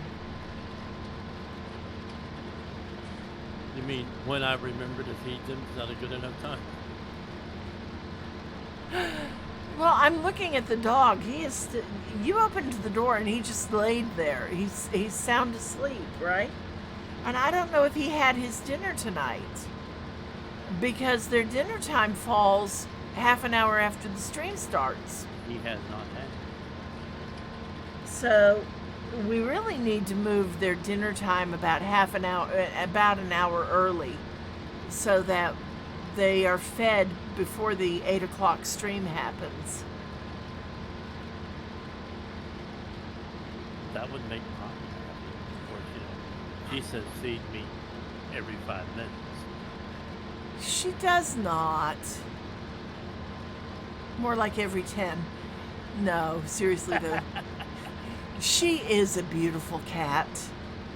You know, I mean, I've seen some pretty cats before, but she has one of the sweetest faces on her. I don't think, and you know, I've had quite a few cats in my time. The only other cat that I remember having as beautiful, as sweet a face as she does is Freightliner. And he was an I was going to say Chipmunk. Huh? Chipmunk. Even Cat you had when we met. Yeah, but even Chipmunk wasn't as pretty as Poppy. Chipmunk was a pretty cat. She really was. And I absolutely adored her. But she was not as pretty as Poppy is.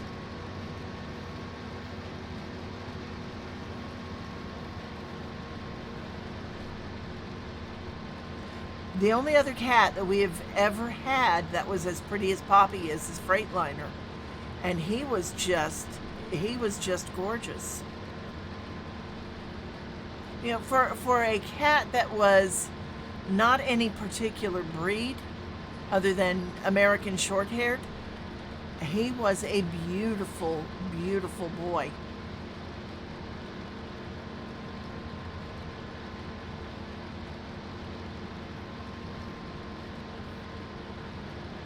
And one of the fastest learning cats that I've ever in my life known.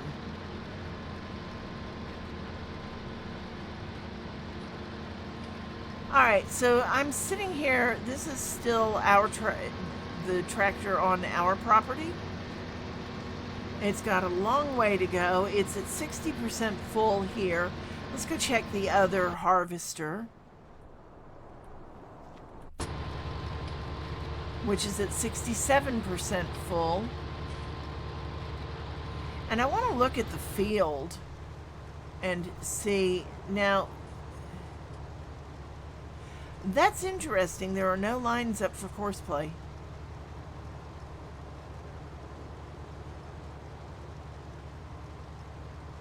I was having that problem. It's glitched, but it's there. They're there. You just can't see them.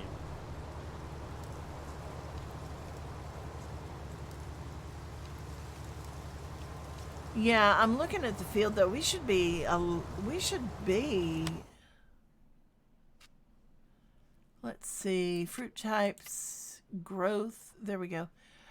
Oh my goodness, that is a good. If you look at that, that is a good bit done. Very oddly shaped field. You know, looking at how we are going, it's going to be a very oddly shaped job harvesting it. If we look at our field, we haven't even made it the first round around. We're almost around, but not quite there yet. So we've got a long way to go on our field. How much of our contract do we have done? 68%. So there's 32% left on this field. That's not too bad. Not too shabby at all. So, yeah, I am not unhappy at all with tonight's work.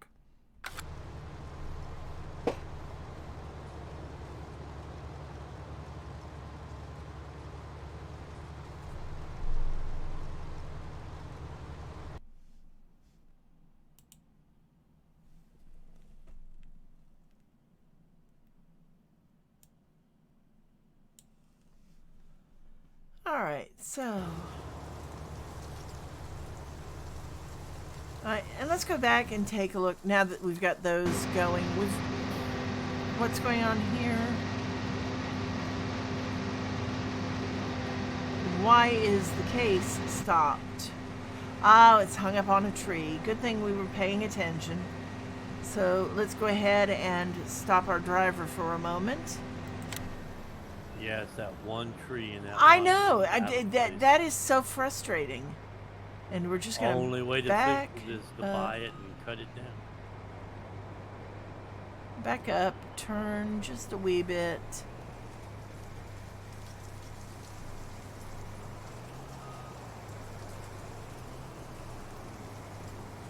And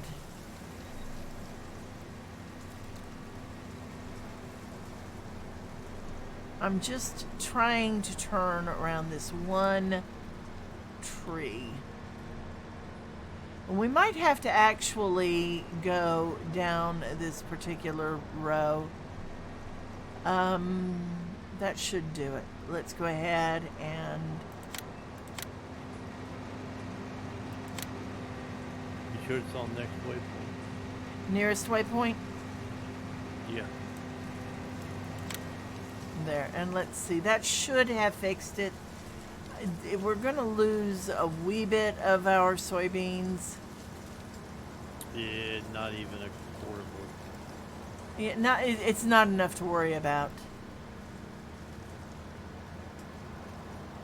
Yeah, by the way, that's 410 bushel capacity on that combine. It's the current model. 410 bushels. Yep. Not bad. Times 35 liters.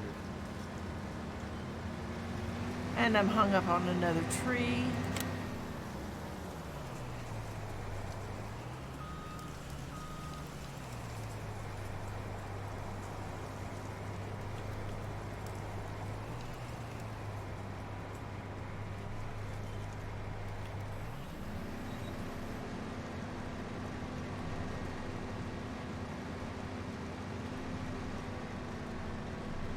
And this is actually the hardest part for me, is just getting it around these couple of trees.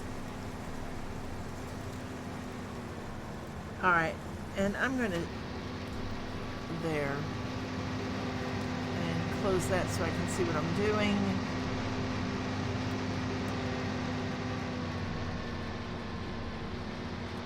Well, I wanted to buy the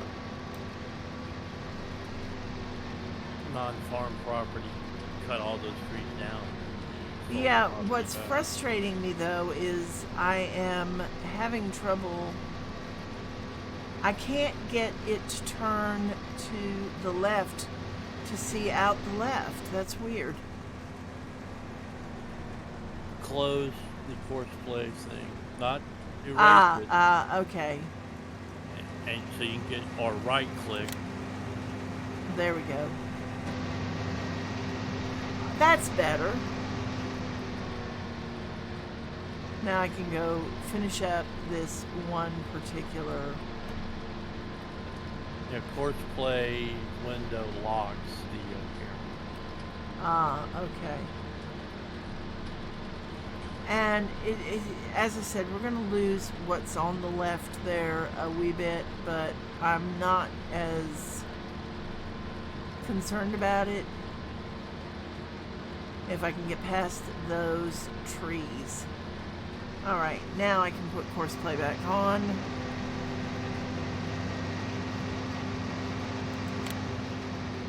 There we go.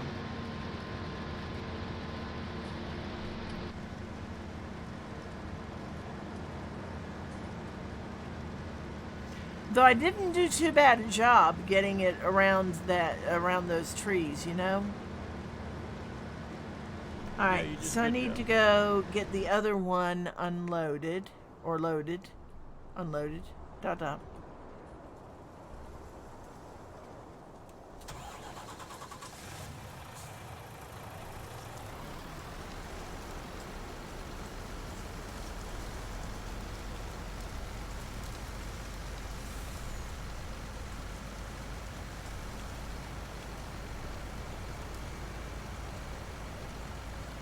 Yeah, in 22 we'll have 3 bale sizes too. Yeah, I saw that. That is really going to be cool, especially if somebody, if whoever did the little fair baler does it again for 22. I love the antique equipment. I really do. There's just something about it that is aesthetically pleasing.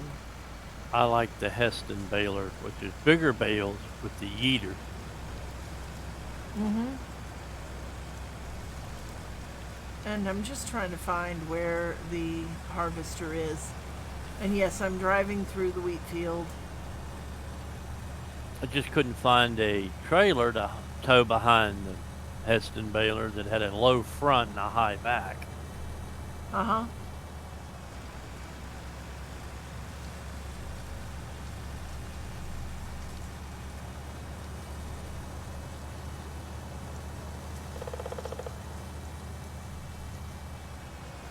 Which is really going to be, which is really kind of funny though, you know?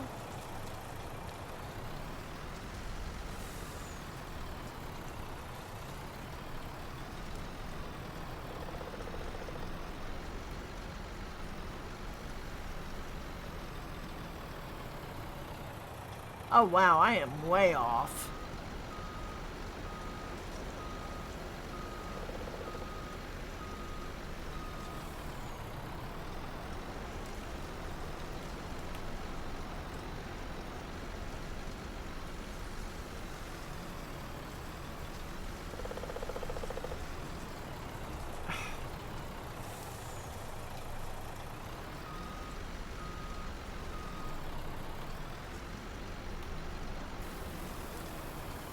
And I hit the harvester.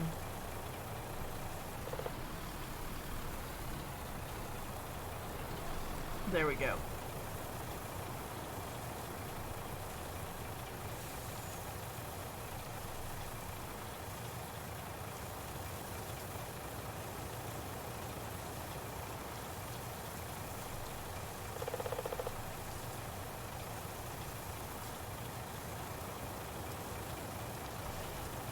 All that wheat, and all I can think of is how much bread I could make with it. Okay, so that puts that one at 40% full. Let's go ahead and take a look. And go ahead and tab back over to the case and see how it's doing. About to finish its first flat. I see that.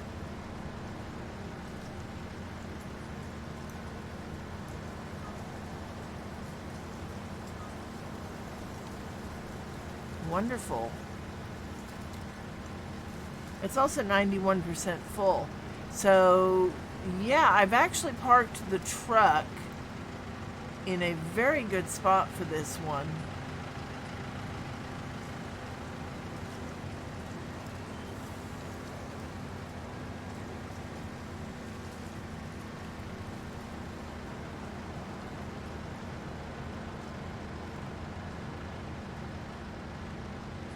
Or did you bring the truck over here?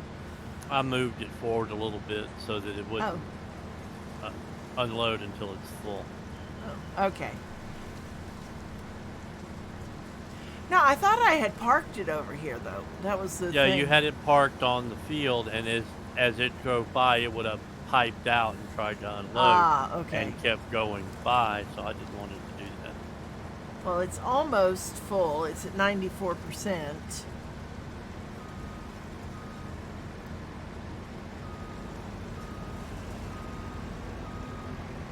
And there we go, 95% full. I'm gonna look at something. Yep, those soybeans definitely do look different from the wheat.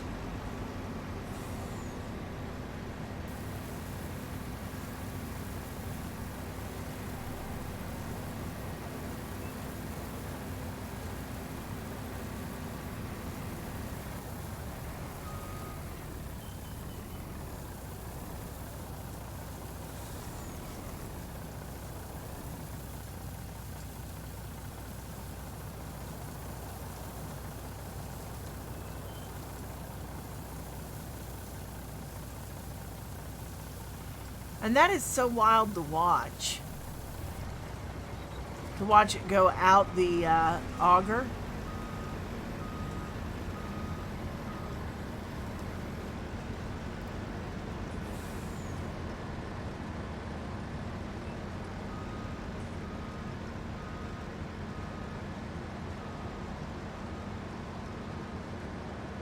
That's 51% on the trailer. Oh, lovely. Now remember, the trailer also has all of the other field in it.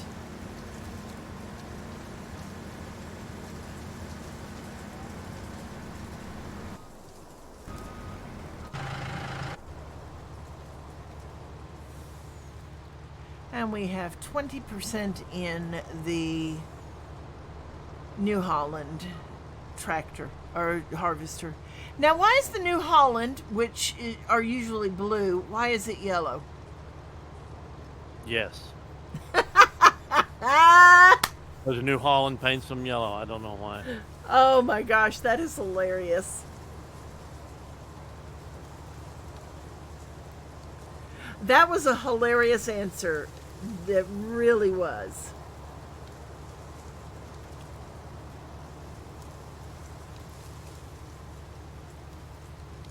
Because to be honest, before New Holland Ford merger, I think New Holland's colors were yellow.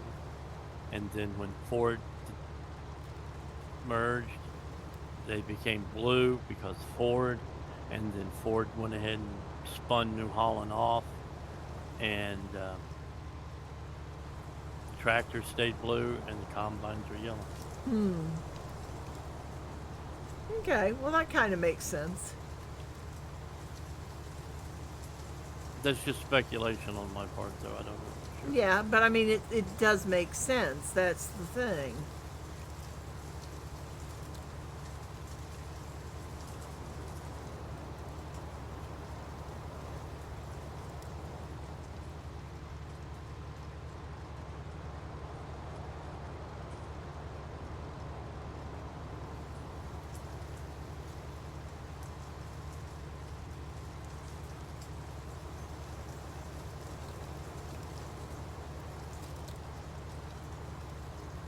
But I'm not sure when Ford went to blue tractors because their original tractors were gray and a pinkish red. Now, I do wonder this. I wonder how fast we would have harvested this field. I wonder how fast we would have harvested it if we had had the equipment that we have harvesting our field.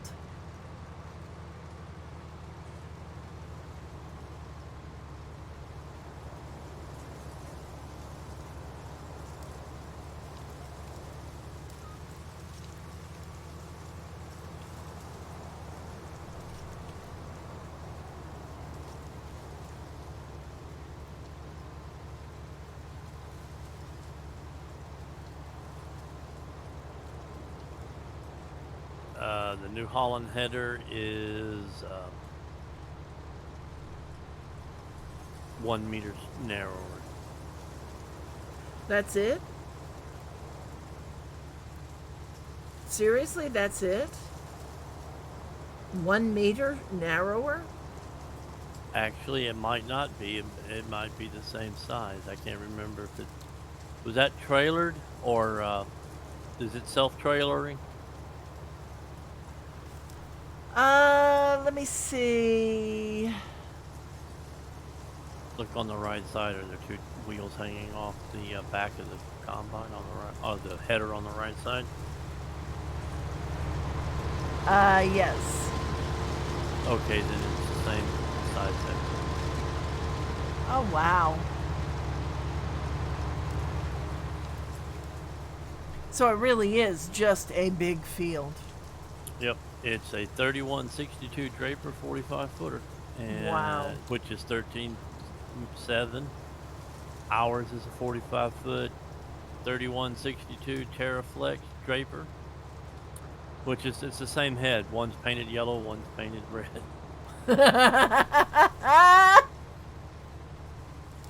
Oh my gosh. That is hilarious. That really is. I, I swear there are things about this that are absolutely hilarious, and it's almost as bad as the car that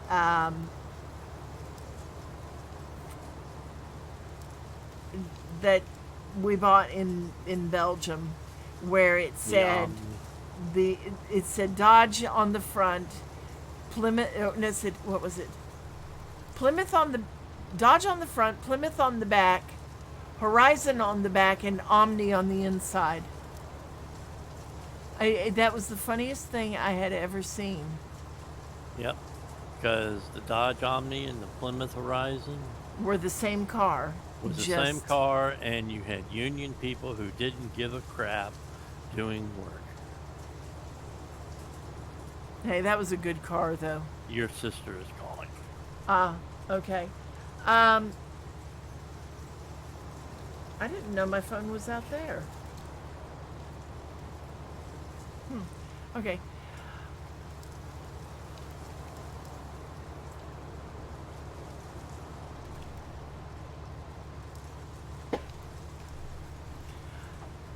So anyway, but yeah, no, that was hilarious. Okay. And if you all will excuse me for just 1 minute.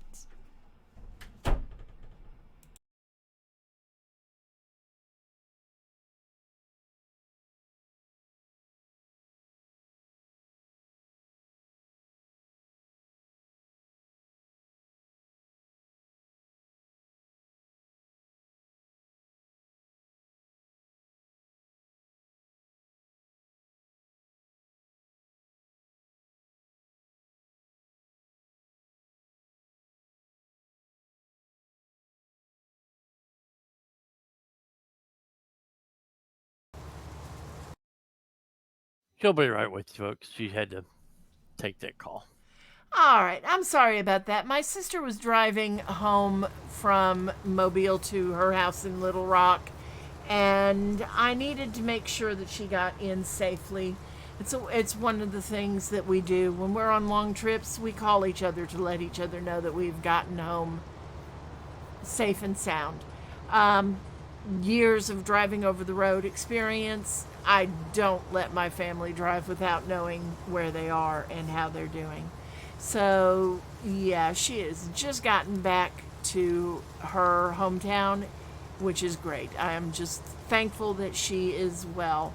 It's a long trip for her. It's a 12, what was it? Not, was it a 12-hour drive, I think she said? It was either 8 hours or 12 hours that she had to drive. And yeah, I do get a little concerned about her. So, anyway, let's get back to Farming Simulator 19. We're actually doing quite well.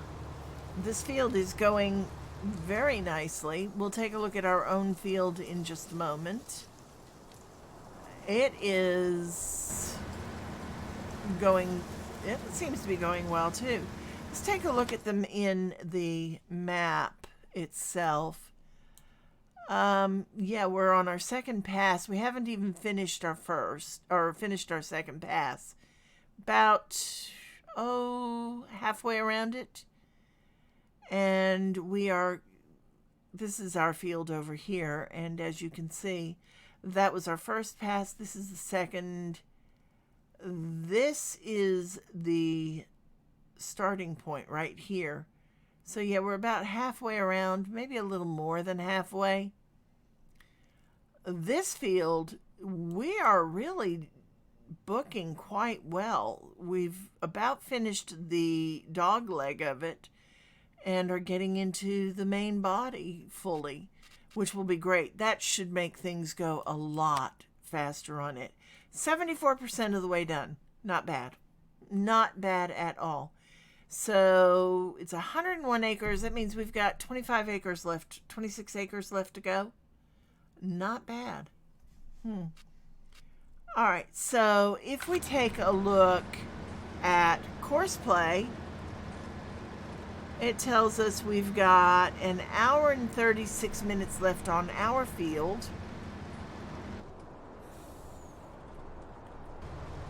And an hour and 35 minutes left on the contract field with the wheat. And let's take a look inside. Oh, look at that. Now, if you remember from our machine, the soybeans are round, but you can actually, these actually do look like wheat. So it's really kind of cool. You know, it really is cool the way they've done these.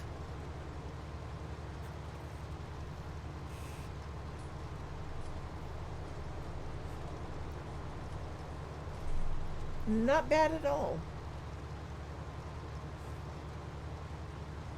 All right, but with that much going on, with that much time, let's go over and take a look at our cows again.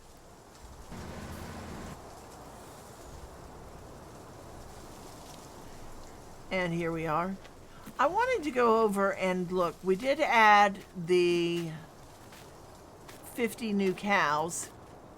It doesn't look anywhere like we have 100 cows in this pen. That actually doesn't surprise me. I think if we were actually to count, let's see, there's 4, 5, 6, 7, 8, 9, 10, 11, 12, 13, 14, 15, 16, 17, 18, 19. There might actually be 25 cows in this pen, even though it says we have 100, you know, and that's actually, we've got to unload something in a moment. But I wanted to take a look and It's see. the New Holland. Okay. And see. Our cows are worth $2,000 each.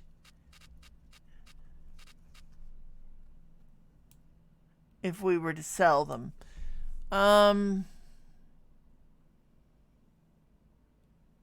We bought them at $2,500.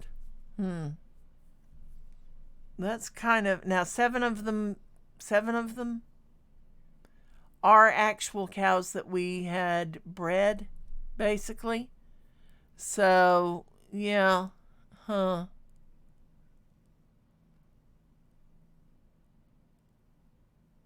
We might need to look at selling some of them. We'll think on that. And the New Holland is ready to be unloaded again. So let's go get that.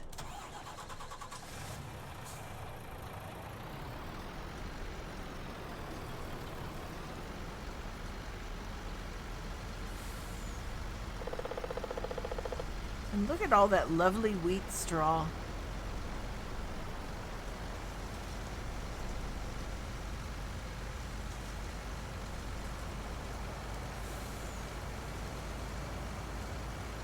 Alright, so this probably will be where we call it tonight after we unload this particular tractor full, or this particular harvester full. Simply because it is so late. Now, all that said, it is, yeah, it's after midnight now, Central Time, and that's usually when I do quit for the night. Now, that said, we will be back on Sunday. And Sunday at 1 p.m. Central Time, we have, of course, Timberborn. And I am all over the place. Look at that. Timberborn, the city builder where humans have disinhabited the earth and beavers have taken over. They have inherited the earth from humans and are rehabilitating a very parched and desolate world. At 8 p.m. on Sunday night, we usually do New World.